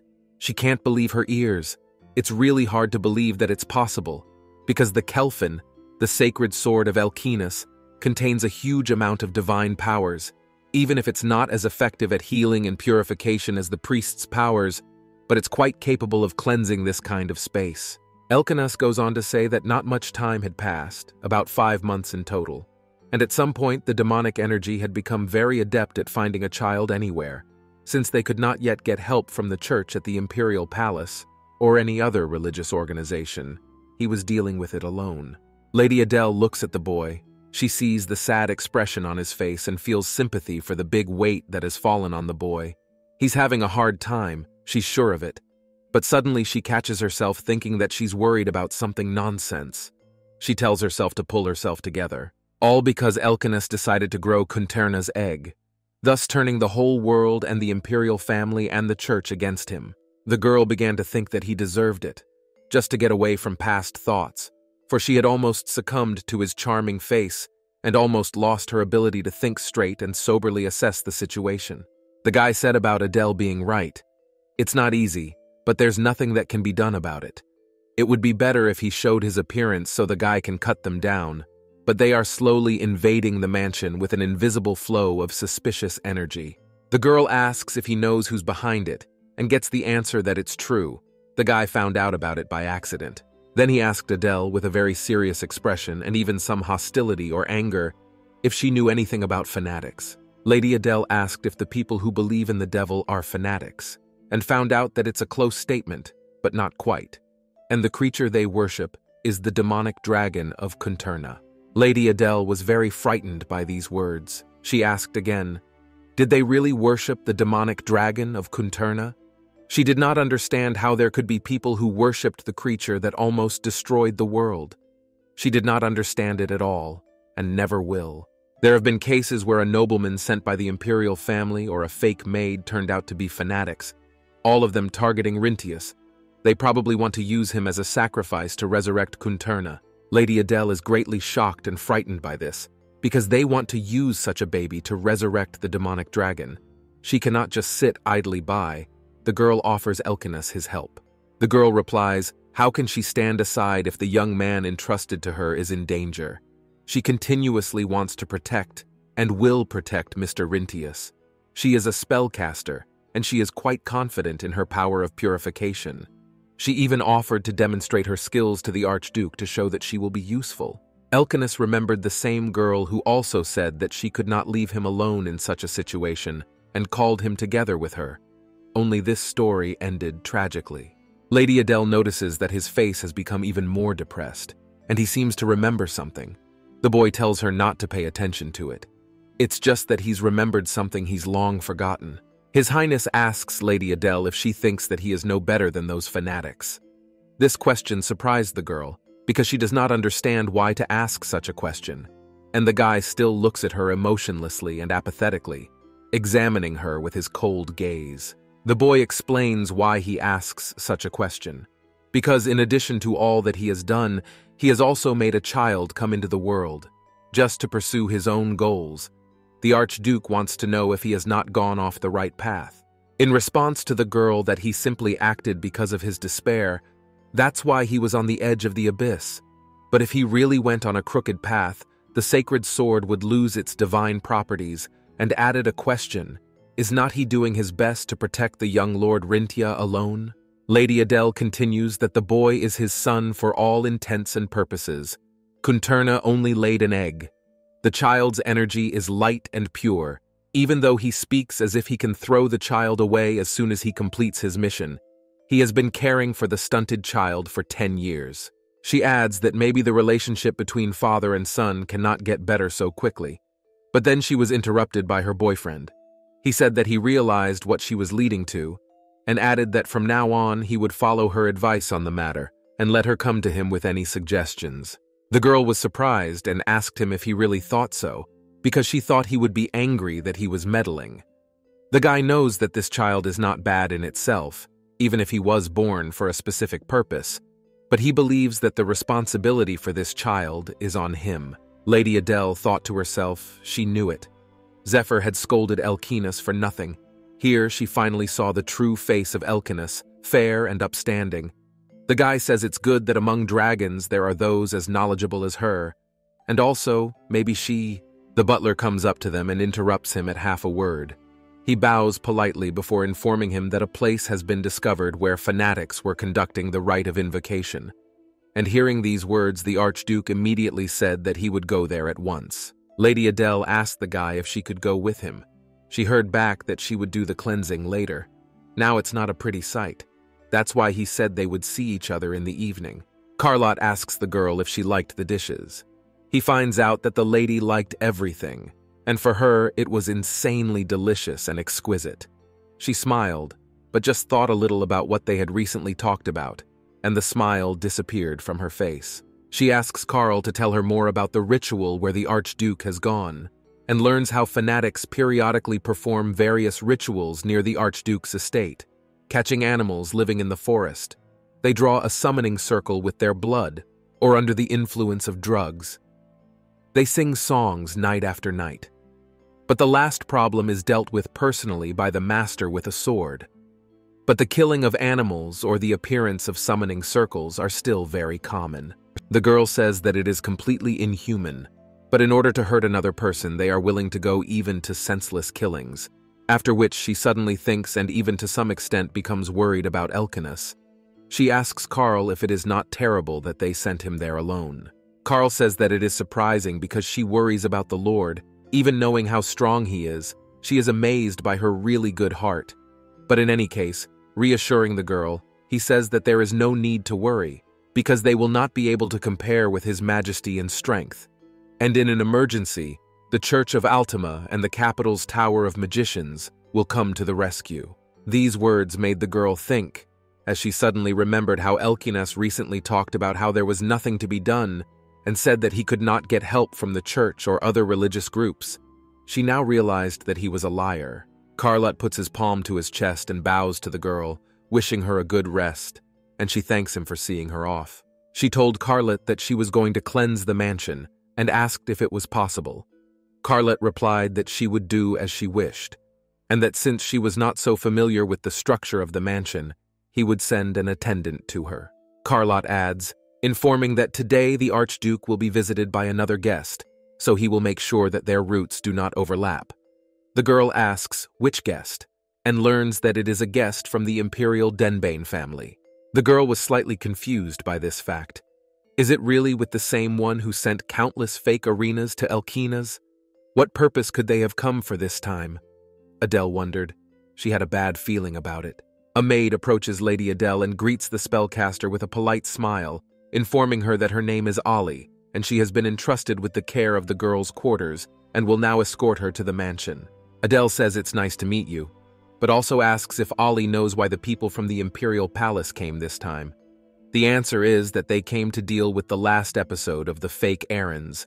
One of the members of the Imperial family came on behalf of the Imperial family, but they deliberately didn't come that day, deliberately avoiding His Highness in anger for fear of being cut to pieces. She asked the maid if she didn't like the Imperial family because she saw it on Ollie's face. She said yes, and she didn't like it very much. She thought that everyone in Irene hated them. Everyone knew how important Aaron was to the Lord. Everyone knew how painful it was for him to spend 8 years meeting with the fake ones. Ollie continues. She expresses deep sympathy. She feels sorry for her master. His Majesty never said he was looking for Aaron. Perhaps he can't shake off his regret over the latest prophecy to the Imperial Denbane family. Lady Adele caught the words of the prophecy and wondered what the prophecy was. But then Ollie kept talking. She asked herself if this time they had sent that smug princess fortune teller as a representative. Ollie was so fed up with it. She looks at Lady Adele and asks her not to tell anyone about what she has just said. She begs Adele to forget about it. After all, she has just insulted the Imperial family and could be captured for it. But Lady Adele just waves her hands at the fact that she will not tell anyone. After all, she has no wish to make the maid uncomfortable. It is their little secret now. Ollie was glad that the girl took it that way and didn't tell anyone. But Adele whispered to her that since they had already started talking about it, she wanted to know who the smug princess fortune teller was. Jujulian de Denbane. She is known as the unmarried princess who remained beautiful and youthful despite her age, but in reality everyone knows her for another reason. Because of her prophecies, about 7 years ago when there was a severe drought, she left the first prophecy saying that nature herself had spoken to her. Aaron is alive, soon to return, were her words. Adele questioned the maid's prediction, and the answer was yes. And it was because of that false prediction that things turned out this way. Lady Adele reasoned no. Given that she did come back alive, it means her predictions came true. But how is that possible? Could she also be a spellcaster since nature speaks to her? But in any case, spellcasters are just ordinary observers, able to recognize the signs left by nature. They do not have the gift of prophecy. Ollie says that all the predictions except for the resurrection of Aaron were true, and the fake ones started right then and there, as the Imperial family decided to use the prophecy to their advantage. Lady Adele expresses her admiration, for it is quite incredible that so many predictions have come true. And there is even a rumor that the Society of Fanatics has been found out thanks to her predictions. But in spite of this, for Ollie, the princess is not pleasant at all. It is only necessary to look at the way she behaves. Terrible. Adele asks what is wrong with the girl. Ollie tells that the princess visits the duchy under the pretext of apologizing, and every time she pounces on His Majesty. Now Adele learns that Elkinus most likely likes the princess. Then she and the maid reached the center hall. Ollie bowed to the girl and said that she would leave Adele at that point. Lady Adele thanked Ollie and asked her to speak to her in a non-formal manner, and decided to ask if they would see each other often now that she had decided to look after Lady Adele's room. And she heard that Ollie could not, because if the manager found out she would be fired immediately. The girls said goodbye, and Lady Adele thought to herself that it seemed that they would not see each other more often, which was a pity because she would like to get closer to the maid. But let it be. Now we have to get to the fun part. The running ice streams merged into one, the water spirit queen Nebula. Adele created a water spirit queen and began to ask her how she was doing. It had been so long since they had seen each other after all. When she heard that everything is impossible, Nebula became angry and shouted at Adele, believing that she considered her the second. Her, Nebula, the strongest of all 4 elements. This is a betrayal. Nebula is very jealous and arrogant. Nebula continues her rant, talking about how that toady Ignis bragged about meeting Adele. She was the first to know the truth, that she survived, even faster than the know-it-all wind. That's how much she appreciates Mistress, and that's what she did to her, and then asks if the girl plans to sign a contract with everyone anyway. Nebula is angry at the girl. No matter how much she is cute, it won't help her. Adele realizes she is angry, but asks, how can Nebula be so beautiful, even when she is angry? Lady Adele thinks that the best thing to comfort Nebula is compliments, and so she continues to say them. She says that she is so happy to see them and touched, that her tears are flowing. Nebula reacted the same way with a tone full of jealousy. She said that she must have been in tears from happiness when she met Ignis. Since when did she become so impressionable? Lady Adele wondered why these reproaches were again, and continuing to comfort her, said that in this world Nebula was the first spirit queen to see her tears. She missed her so much that she could not even contain her emotions. Nebula nicknamed the girl Silly Aaron, saying that she missed her too. She was ready to forgive the girl because she loved her so much. Adele said it was mutual. The girl is lying on the floor. She is so tired and wants to go to bed, but she has no strength to get up. She is without strength, of course, because she made a contract with Nebula and purified with Ignis. But Nebula did not like it. There is nothing like a body received from the world tree. If she did something like that in the past, she would not get out of bed for 3 days. As the girl hears some personalities talking to her, the girl asks for forgiveness representing the entire imperial family and asks that she be allowed to participate in the ball in honor of the festival of slaying dragons, to which she replied, "Say, princess." Even without my answer, she would still come up with reasons to participate. That something twinged in Adele's heart when she heard the familiar word princess. Lady Adele realized that the girl next to the young man was the fortune tellers dubbed Princess Julianne.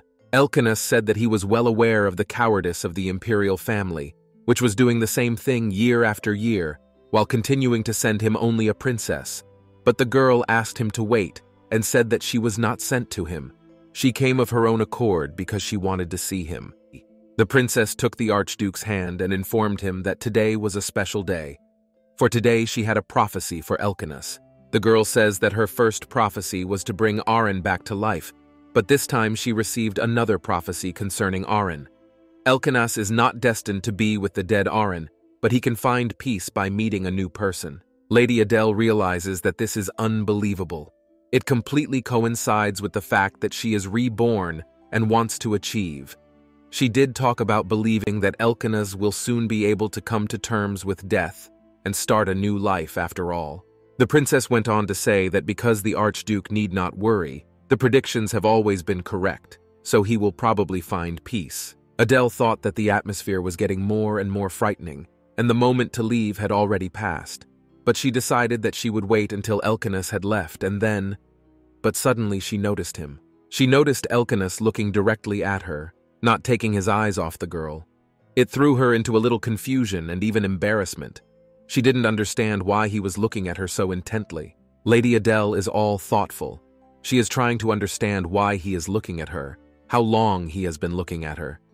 He didn't like the fact that she was eavesdropping on their conversation, and that's why he is staring at the girl so intently. But the emotion on Elkanus's face was not like displeasure, more like a desire to see Adele's reaction. It's pulled her into an even bigger displacement. So how should she react in such a situation? The girl doesn't even realize. Now she has only one way out. The girl realized that she had to get away and went as far away as possible. She realized that she should have gone out to them, not to eavesdrop. But it turned out strange. First, Lady Adele was hiding, and then she ran away. She now does not know how she will look at the guy in the eyes. East Wing. Lady Adele is glad Elkanus isn't here yet, because she wouldn't be comfortable facing him right now, but she still needs to check on Rinty. Lady Adele noticed the maid, the one who had fallen under the influence of the demonic creatures. The girl had not expected such a meeting, and now she was not expecting it. She asks how the maid is feeling, and the maid tells her that the young master has only just fallen asleep, and she was going to prepare the mixture for him as soon as he woke up. The girl began to say that she was asking about her well-being, not the young man's. Adele asked if she had been having any sudden chills or bad thoughts in her head lately, but the maid denied it, confirming that she was not experiencing any such symptoms. Lady Adele shows joy. She is glad that the girl is fine and has no serious injuries, while the maid does not understand what is going on, but realizes that Adele is obviously worried about her. Maybe she does not look well. Lady Adele reports that it is good, that they met, for she wanted to give her the communication device, a green gem. She warned that if anything should happen to the young master, have the maid press the middle and Adele will come running to them at once. The maid was very surprised. It was the first time she had seen a magical artifact. She asked if it was true that she could carry such a valuable thing with her. She received an approving answer, because Adele had brought it for the girl, but to be more precise, she had asked for it. The maid noticed that the young man is awake. He seems to be in a good mood. He must have been playing something very interesting in his dream. Lady Adele asks if the gentleman wants to eat something delicious. For the maid who is observing this picture, it's all just amazing. The maid asks the lady how she manages to hold the child. And the lady is so surprised and replies that she just does, with her hands as she can see, and the maid speaks so anxiously. She doesn't mean that. She says that even 5 grown men couldn't handle him. Only the Archduke could take Mr. Rintius in his arms. Lady Adele decided to ask Lena the maid a question. She asked if it was possible that she was afraid of the young master. She saw the excitement in the girl's eyes and said she would not scold her and let her tell it like it is. Lena said that a little, that is, even very much afraid. When she got to the estate, girl had to sign a secret magical contract. And during the work here really often happened unusual things that require the conclusion of such a contract. In such a situation, she seems to have gradually begun to feel alarmed that the young gentleman has not grown up at all over the years. However, the maid added that she was really responsible for the young master's care and asked Adele not to kick her out, begging the girl to do so, because if she didn't have a job, her family would have nothing to live on. Lady Adele reassures her, saying that she has no reason or desire to kick the girl out. It is normal to feel anxious when meeting someone completely different from us, but she was able to overcome this feeling and continued to court the young gentleman very commendably. But then she continued, "The young master is just a child, a baby that needs to be loved and cared for. Children don't have the strength to defend themselves, so they recognize people who are capable of hurting or harming them.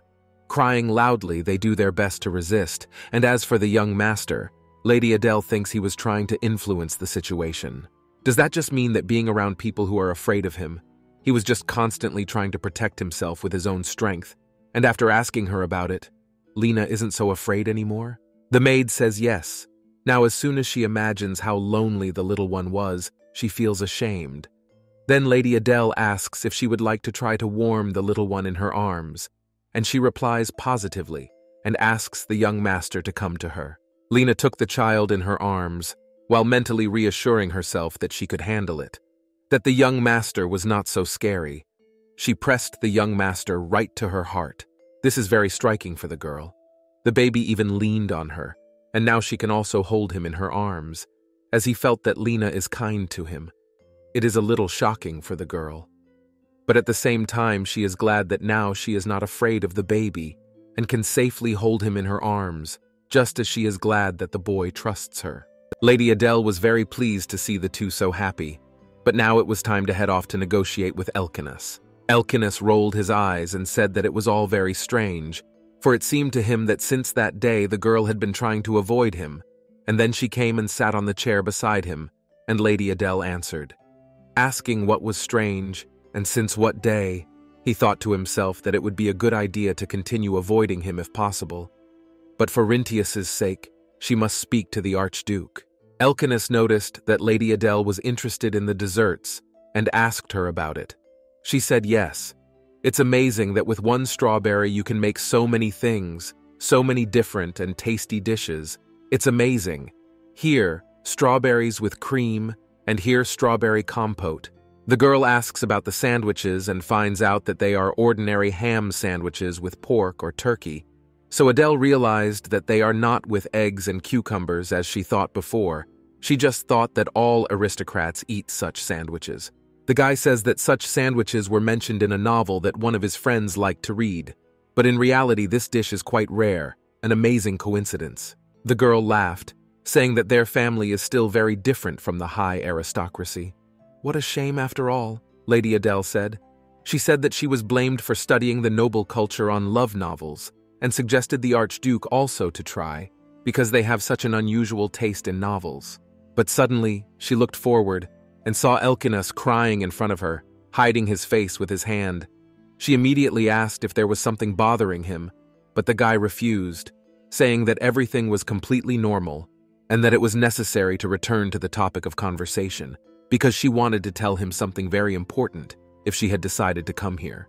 The girl thought maybe it was all in her head, and after she began to tell him that the young gentleman was now living in the East Wing away from people, she asked that the Archduke place him near the main building with the others.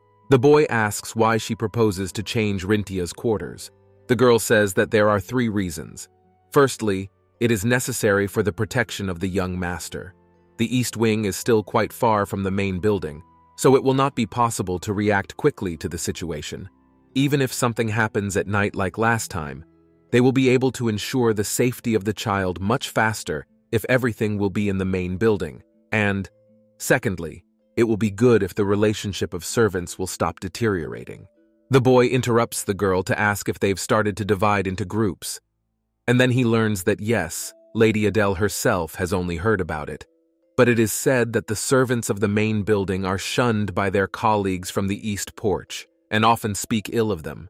If the problem is caused by exaggerated rumors about the young master, it is worth dealing with it. And the third and final reason, there was no reason to lock the young master in the East Wing in the first place. He is a kind being with no evil energy. It pains Lady Adele to see such a child have to spend all her time in her room. Lady Adele believes that instead of hiding the child, it is worth showing everyone that he is no danger. But if they continue to hide the baby, then the rumors about the young gentleman only gets a big scope. Elkinus replies that he understands her point of view and hopes that she doesn't think that he put the child in the East Wing because he doesn't pay attention to him, as Lady Adele knows Rintius is very sensitive. Leave such a child among people whose gazes are filled with fear. The boy thought it would only make things worse. And then the question to Adele, she came here with her father in order to rid this world of the existence of this child, didn't she? The girl only shouted that, but then the boy went on to say, this world is full of people who are hostile to the child. Does the girl think it's so easy to change their minds? The Archduke doesn't. It came from an egg left behind by a Kunther and grew for 10 years. Who would love this child? The girl asks Elkinas why he is so sure that there are no such people, and in response, she learns that the guy is so sure, because he has never met such people before. The girl exclaimed that means he can meet such a person today because she will love him. She will always take care of the baby and give him her love and care. She totally understands why the guy is worried, but his choice will not solve the main problem. The reason why people are afraid of Rintius is because of the rumor that he was born by a Kunterna. Even if it is true, it is worth denying it at first, the girl suggests.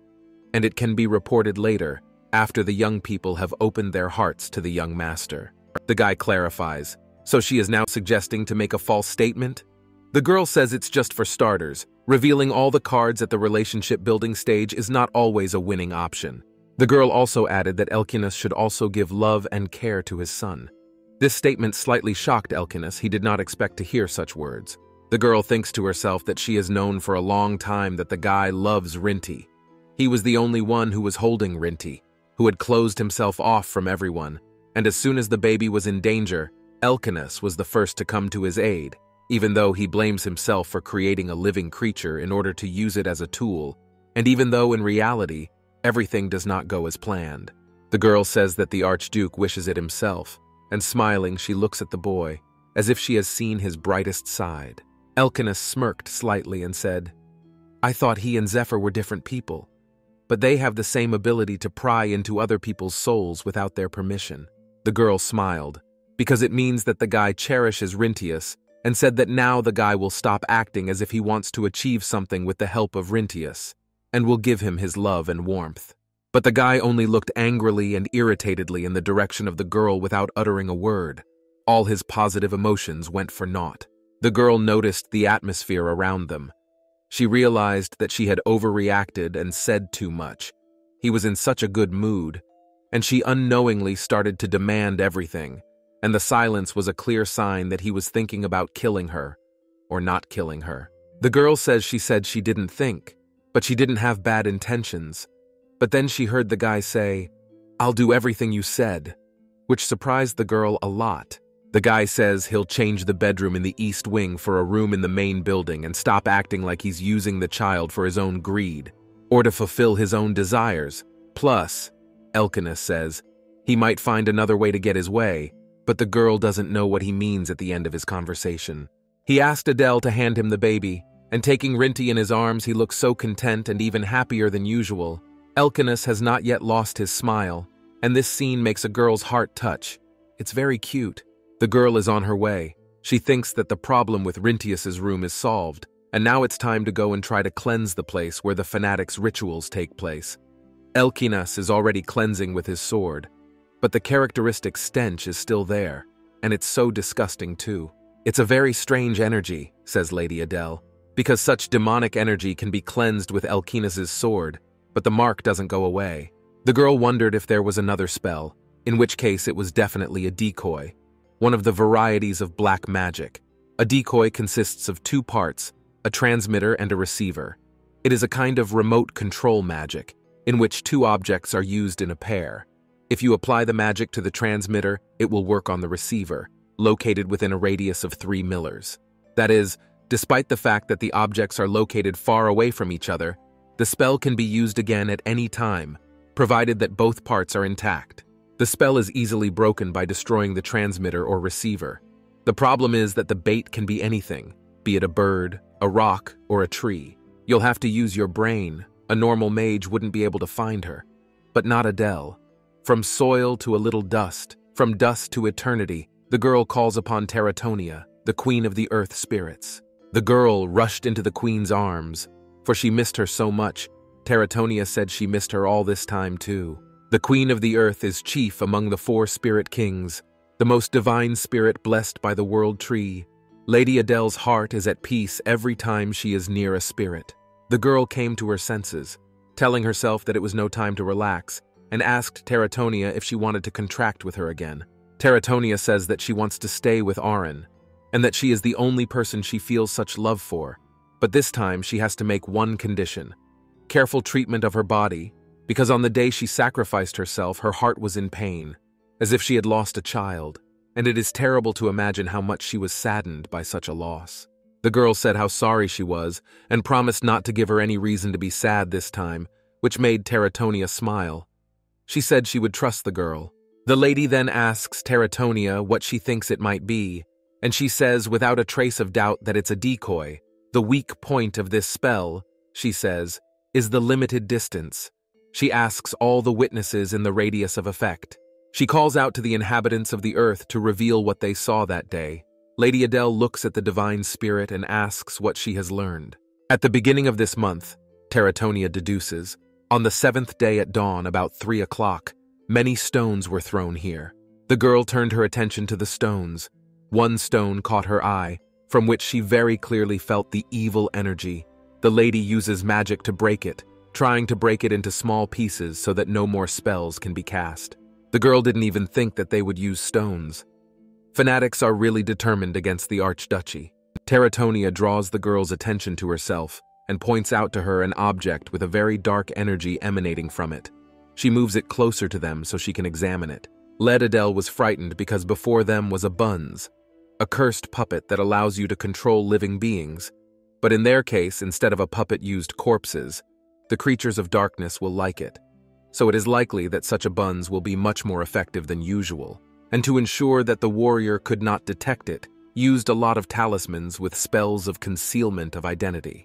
But before destroying it, the girl decided to get herself a talisman and a coin. Maybe these items can help her find the culprit of all this. The girl wondered what the fanatics really wanted to accomplish. She had a feeling that their goal was not only Rintius, then there is a possibility that they need Elkinus too. For example, to sacrifice him and use him as a puppet to attack the human world. But then Lady Adele heard other girls discussing the dress that would start a new fashion. But there she saw a familiar face. Is it really Princess Eugillion? It can't be. The first time Lady Adele did not get a good look at her because she was hiding. But now, up close, the princess is incredibly beautiful, but her clothes do not look very comfortable. They are not easy every day. I wonder if everything is normal, as the girls are shouting for her to observe the etiquette of meeting the princess. But Lady Adele does not quite remember these rules. She has never encountered such a thing after seeing her off before the march. That is why her movements were as strange as possible at that moment. Another girl told her that it's enough. It's impossible to look at it. There's not a single correct movement. Adele replied that it's all because she didn't study etiquette separately. That's why she's not familiar with it. But she'll master it soon, so she'll be grateful for understanding. The girl does not understand what's wrong with Adele, but then she stops the princess, saying that they themselves are to blame because the aristocrat who, like the commoners, do not even have the opportunity to get an education was not a hard work. She said let everyone look at how pathetic and at the same time cute look the efforts of the girl. Lady Adele was taken aback by this answer and immediately said that the princess's soul was as beautiful as her face.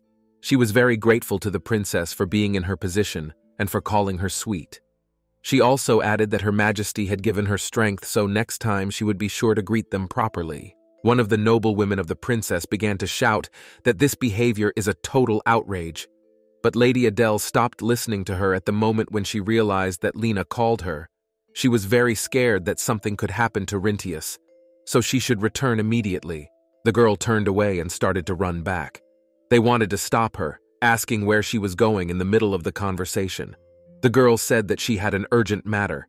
She apologized, that she would be the first to leave today. There is a discussion between the girls. One of them says that she is in a bad mood because of this lady, and the other one asks the maid if she knows who this girl is, to which the maid says that this is Lady Intern. She is the new nanny. And this means only that the rumor that the Archduke is hiding a child is true. But these rumors could not have come out of thin air. The girls continue to discuss it, as the princess draws their attention to themselves, saying that they talk too much, because the ladies should not show how much they like to gossip. Everyone apologizes to the princess. Then she asks where she can meet Lady Intern, to which she is informed that the lady now resides in the Archduchess's quarters in the main building. The princess wondered why she lived in the Duchess's chambers. If she was just a nanny, surely the Archduke had a reason to put her there. Maybe she was the mother of his child. The girl asks Lena, "Is this child really Rintius?" He has grown so fast in the short time she has not seen him. The child calls the lady his mom, but is so deflected, telling him she is not his mom. The girl cannot understand what happened to him. She took the baby in her arms, but he began to say that he does not want to hands, but wants to walk. The girl was concerned about the fact that before this, Rinti did not walk, but only lying down, so she held him, and it turns out he really learned to walk. Lady Adele says that the boy has not only grown physically, he has also developed speech and body control. Is that even possible? Lena says she's going to get new clothes for the baby and asks if Lady Adele needs anything. Lady Adele asked only one thing, to call the Archduke, and the maid agreed. The baby calls Elkinas his daddy and wraps his arms around his neck very tightly while he sits in his daddy's arms, saying he loves his daddy very much. These words touched Adele very much, even to tears. It must have been hard for the child all these 10 years when he couldn't say a word, and now he can tell his daddy that he loves him. The Archduke asks Adele if she has any guesses as to why the baby has suddenly grown, to which the girl says there is one, but first she will borrow the power of the wind spirit and close Rintius's ears tightly. She has only one guess. Today she went to clean the place where the fanatics were performing the ritual, but there she found bait and buns. There were 2 spells. The young lord grew up immediately after getting rid of them. And this cannot be a coincidence, because the girl believes that all this time the young lord could not grow up just because of these spells. The guy clarifies, so Lady Adele wants to say that all this time someone has been deliberately preventing the growth and development of Rintius? To which Adele replies that she doesn't know for sure, but she definitely has such a feeling. But the guy had a hard time detecting the spell because it's a top-level magic, and it's quite troublesome to search for it. The guy says that Rintius was really in danger for a while, so he owes a huge debt to the girl. But she denies that she was just doing her job and gets the answer, no, it's all entirely her fault. Elkinas looks at Lady Adele with an unchanging smile, thanking her for saving his son from the spells. This smile is extremely gentle and filled with warmth. He has been unhappy and lonely for a long time. Even though he has spent a lot of time away from everyone, his smile has remained the same. Rintius shouted that he couldn't hear anything, and he didn't want it to be like this, and apparently he dispelled Lady Adele's spell. He managed to chase away Lady Airy, who was summoned by the girl. Now she wondered how this could have happened at all. Of course, her bond with her may be weak due to the lack of a contract with the wind spirit, but not so weak that she would be chased away by a small child. Rintius looks at the two of them and thinks he could have done something bad, and he just wanted to hear his mom and dad. He almost cried from sadness, but then they told him that the boy is incredible, because at such a young age he is already showing sensitivity to magic. He is a genius, praises Lady Adele. She said that the boy certainly inherited the talent of the Archduke, and the boy asks about the meaning of the word inherit.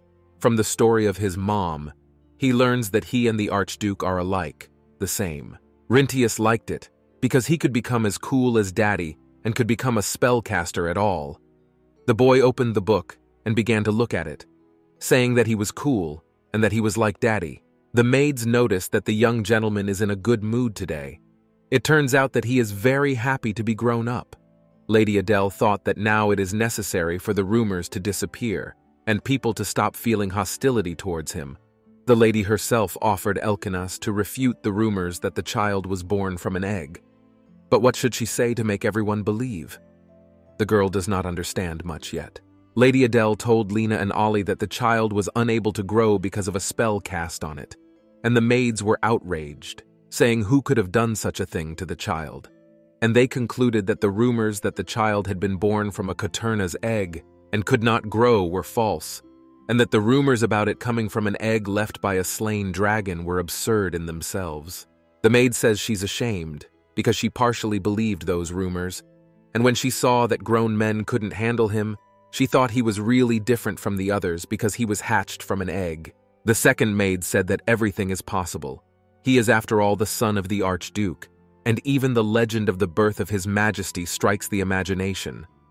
This interested Lady Adele, and she asked, "What is the legend, and what does it say?" The maid said that according to legend, the Archduke had been eating pieces of iron from the moment he was born, and before he had even taken his first step, he could catch a wild boar with one hand, and the Archduke's parents, whose hearts were full of fear, had left the young lord in some village, which had caused Lady Adele's displeasure and total rejection, and she did not understand why such rumors could be started. The maid continues the story. The reason Elkinas came to their village was because his father had ruthlessly thrown out his wife to marry another woman. By this time, Elkinas's mother was already pregnant. After giving birth to him, she passed away. So he ended up in a village he didn't know, with his nanny. And then, because of the inheritance issue, he returned to the Archduke's family. Lady Adele, having heard these fables now, doesn't know which part of this legend should be corrected first. The iron?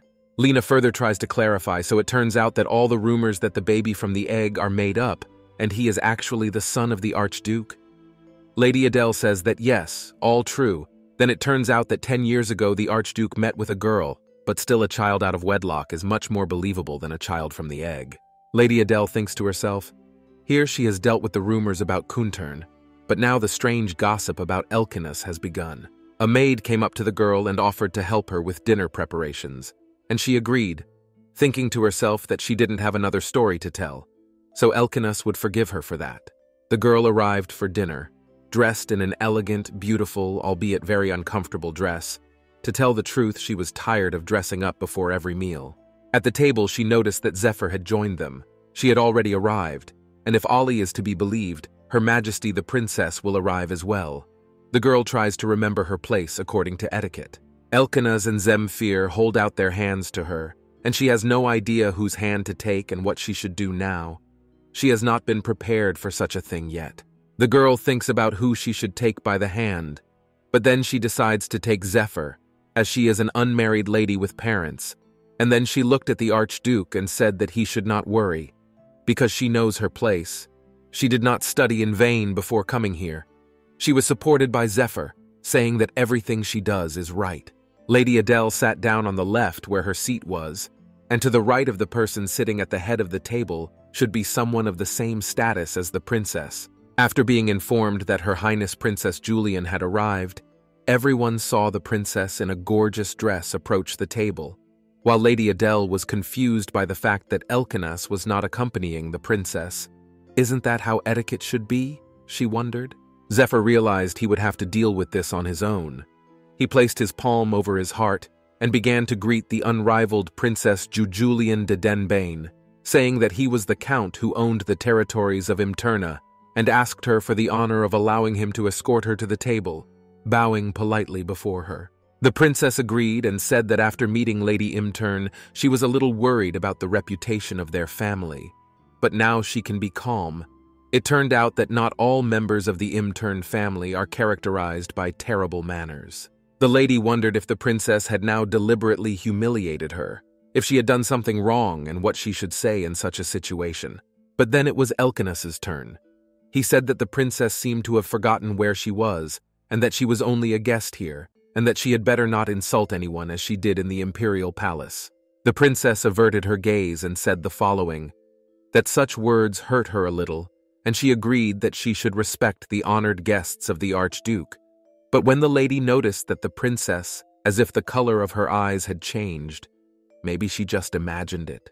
Lady Imtern began to enjoy the delicious dishes on the table, but only she was confused by the tense atmosphere. She would like everyone to relax, otherwise she was the only one to enjoy the goodies. But here the princess slapped her hands on the table and shouted that Lady Imtern allows herself eating like a book. How dare she do that to her? But Lady Imtern doesn't understand what's wrong. She openly asks what's wrong and finds out that the princess accuses her of deliberately touching her toes. But Lady Imtern has nothing to do with it, saying she's doing nothing of the sort. Lady Imtern says that the table is quite large, so she can't even physically touch her leg, so she decides to check what is under the table, maybe a spell. It turned out to be Rintius. Lady Imther got up from under the table and took Rintius in her arms. She boldly introduced him to the princess, saying that this is the young master, Rintius, he sweetly calls her mom, and Zephyr is grandfather. The princess has a lot of questions why he called the lady mom, while Lady Imthern herself thinks how he even got here. He was definitely with Lena, and how he was here then. The princess is very depressed. She asks why the baby called the lady mommy, to which Lady Imtern replied that she will explain everything later. First, she has to take the baby to the maid who is looking after him, because she is probably looking for him all over the mansion. The lady said she will leave first. They can continue without her for now. The girl holds the baby in her arms, going in search of the maid. She asked how he got to the dining hall alone, and the baby said that he missed his mom and went to look for her. The lady thought that as soon as the boy started talking, he started calling her mom, because of which people can misunderstand everything. Here, the princess has already misunderstood everything. The girl began to explain to the baby that she is not his mother, and if he continues to call her that, she may have problems. But he does not like it. Continues to call the lady mom. He waited so long and she appeared.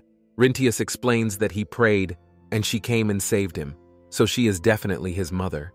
The lady told the toddler that even so, she is not his birth mom, and asked that he try to address her by her first name. Adele is her name. She explains. The boy tried to pronounce, but again repeated mom. Then Elkinus came to them. The girl began to ask him about dinner, but then she herself, without noticing how she stumbled, and she was saved by Elkinus, put his arm around her waist, and asked the girl to be more careful from now on. The girl thanks the guy for helping her, because she almost fell.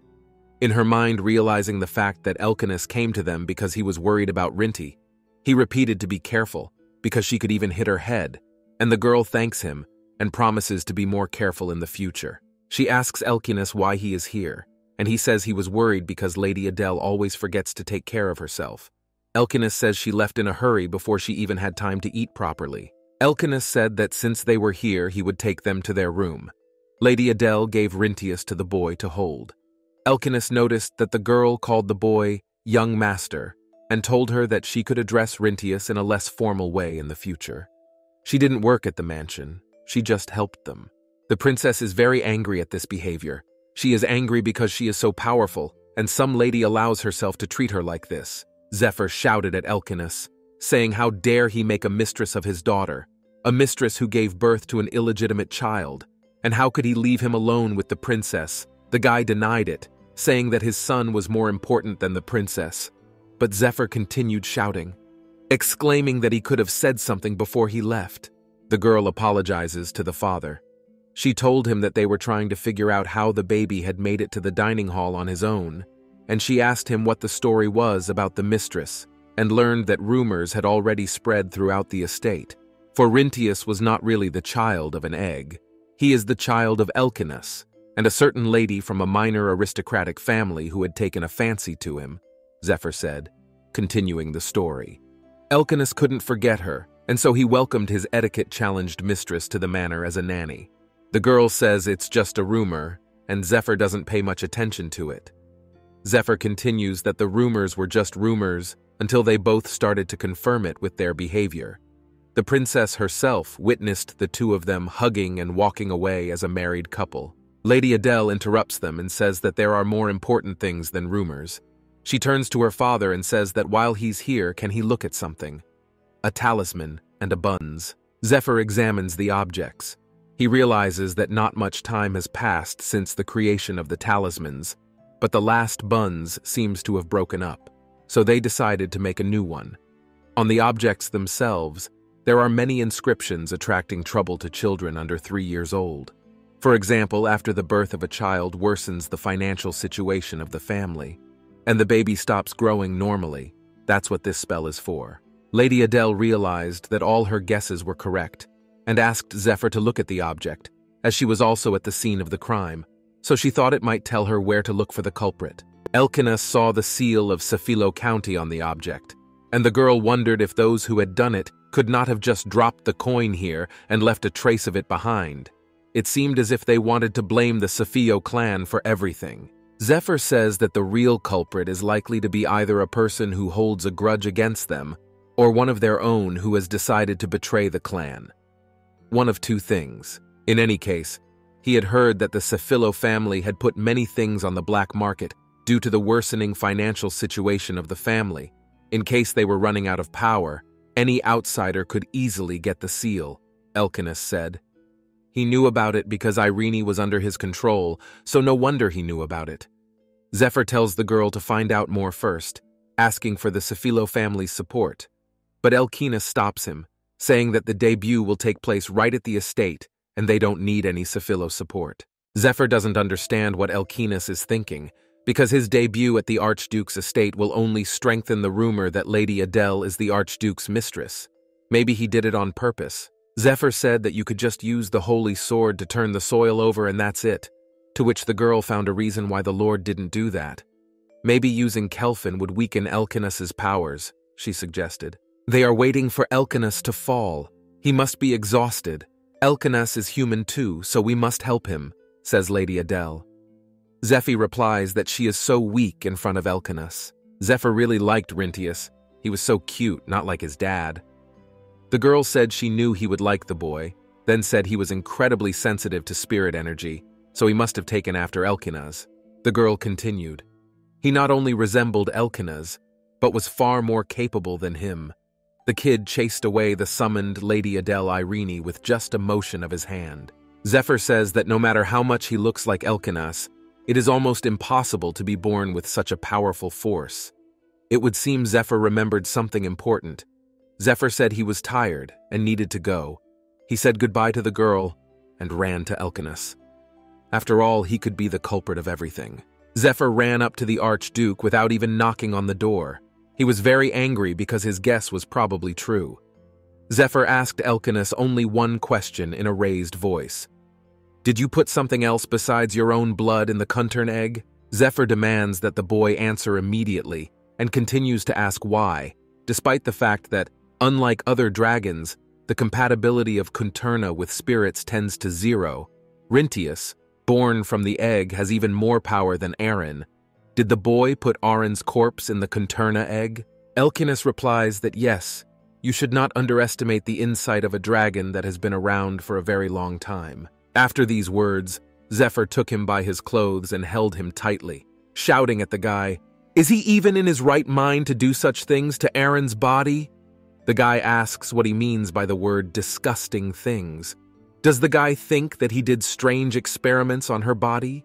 Zephyr says that the guy was looking for Aaron's sphere, like a man who would be willing to resurrect the flesh if he had a soul, but got an answer from Elkinus, who said that even he couldn't do that, and that her body had already been burned 20 years ago. Elkinus continues the story. He tells Zephyr that what he said was not far from the truth, About 60 years ago, he kept her body to resurrect her, but after so many regrets, he finally realized that he could never meet her again. And after accepting reality, he was ready to let the girl go. He remembered her saying that one day she would like to fly freely around the world. He granted that wish because that was the only thing he could do. Zephyr has a new question, since the guy didn't even have a body. Why did he have to beat him and claim the spiritual realm? The guy answers that it was more to vent his anger and a little bit out of jealousy. This surprised Zephyr a lot, so he only decided to break his fellow's ribs for that reason. The guy answers that compared to the fact that he alone was the guardian of her peace, his ribs were nothing. Zephyr says that the worst of the events he expected were avoided, and then asks if Aaron used those ashes. The boy answers correctly. Every day after he said goodbye to her, every day was a living hell. He still couldn't get his longing heart back in order, so he decided to donate his blood and ashes of Aaron to the Kunturna egg. It was a completely spontaneous act, because the egg could not be fertilized anymore, and by his actions, he was only trying to dull his heartache. But after a year or two, unusual energy began to emanate from the egg, and when the 5th year passed, Rintius was born. Zephyr says that the guy isn't just crazy, he's a deranged, hopeless idiot. The guy didn't disagree and added that Zephyr doesn't have to worry about Rintia's safety, because he's going to resurrect the child he shares with her. Then Elkinas says it's his turn, and asks Zephyr, why is this child that has his blood and ashes in it? Aaron says Zephyr's daughter is his mother. She has the same habits as Aaron. She uses the name Aaron liked, and even their taste preferences are the same. Zephyr began to walk towards the exit, saying only that apparently the favorites of the spirits are all a little bit similar to each other. But the guy asks why Zephyr decided to leave, and he says that because the dialogue is over, and Adele is definitely his daughter, the only thing he can say is that he would not say that he and Adele had nothing to do and gave important advice. If the guy wants to know the answers to his questions, he should open his heart to this child. Maybe that way he will find out what he is interested in. The guy is annoyed that Zephyr doesn't give a clear answer, but saying that he couldn't say that he and Adele had nothing in common, does that mean? Rintius is playing with the apple, looking at it from all sides and sorting out the snacks, while Lady Adele has decided to go away while the baby is busy. As a result, it turns out that Ventus will be the last to be summoned, so she is worried about how much he will grumble. Lady Adele summons the king of the wind spirits, Ventus. The girl opened her arms, calling the spirit into her arms, saying she missed him. But then it started. The spirit doesn't believe she missed him. If she missed him, why did she summon him last? He'd think he'd been forgotten, or she had a bad habit of putting off seeing those she missed so much. After much persuasion, they made a contract. Ventus said he was glad to see her, and the girl reciprocated. But suddenly Ventus heard a child's voice, and the girl had to explain that it was the child of Archduke Elkinas, Rintius. Ventus said that not only Elkinas's child, but also that the girl had not heard from the white dragon Zephyr, and asked if she had heard anything from the white dragon Zephyr. Ventus said that she should ask him herself, piquing the girl's curiosity. Rintius found his mom and runs up to her. He notices the spirit, but called it ugly. Ventus appreciated how cocky this little guy was, even though being around such a great creature like him. Ventus believes that the kid's sense of beauty is still poorly developed, but he seems to see it, which is amazing, because he can see the king of spirits without a contract, which was required to prove as a result of the union of 3 of the most powerful creatures in his opinion. The girl wondered what the 3 creatures were that she needed to ask Zephyr, because besides Elkinas, there was someone else in Rintia. But the spirit just said that he didn't know anything, and that he had to go and said goodbye, calling the girl Aaron. Rintius asks the girl why that scary man called her Aaron. The girl doesn't know what to say. She asked the boy to keep it a secret between them, only what they both know about and no one else. The girl said then swear it would be their personal secret and cross their little fingers. She showed the boy how to do it. They promised each other to keep the secret. Lady Adele saw the princess in front of her. The girl said hello to the princess, and the princess replied that now it is not a shame to say hello to her. Lady Adele only said that she is working very hard to eliminate her shortcomings. She wanted to go, but then the princess offered the girl a cup of tea looking at her with an arrogant smile.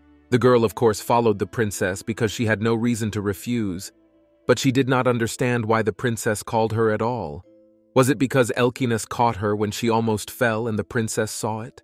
The princess praises the black tea, which is so beautiful here. Lady Adele says that she is pleased that in the archdiocese she has the opportunity to drink such delicious tea every day. Every day they bring her tea for the evening tea party, because the archdiocese is very welcoming to guests. The princess begins to say that a lady should be well. She has a special treatment, but the face at this point clearly seemed sinister to the girl. The princess asks if the girl adds milk to her tea and she says no. She doesn't like sweet tea that much. That's why she rarely adds sugar and cream at all. The princess twisted it in her own way, saying that probably for her milk and cream are considered delicacies, and it's a pity, because she is deprived of the opportunity to feel such a delicious, delicate flavor because of her surroundings. Lady Adele knows that this is just her personal preference, arising from constant consumption in childhood, but she does not understand why the princess draws quick conclusions from it and feels sorry for her. The princess said that Lady Imthurn had become very dark and said that there was no malice in her words, so let her not pay much attention to them. The princess says she needs to get to the point. As the noblewomen get up and walk away to avoid hearing this conversation, Lady Adele realized that the conversation was so important that she chased away the noblewomen who are usually always present with the princess. The princess began to speak. First, she asked if the girl knew about the rumors about her and Rintia in the manor, and then she said that at first she thought she was Rintia's mother, but then she found out the truth. She says that last time at dinner the lady and his majesty disappeared after the baby arrived, and that's when the earl told her about the lady's relationship with the Pontiac family. The two families had become close during the hunt, and due to the count's lack of money, the archduke offered to help organize the debut, to which the girl only smiled and confirmed these words, thinking to herself that Zephyr had managed to come up with an excuse after all. Here the princess has declared that it is simply incredible because the Pontiac family in the cruelty has passed all limits. It has strongly surprised the lady. She does not understand what it is about.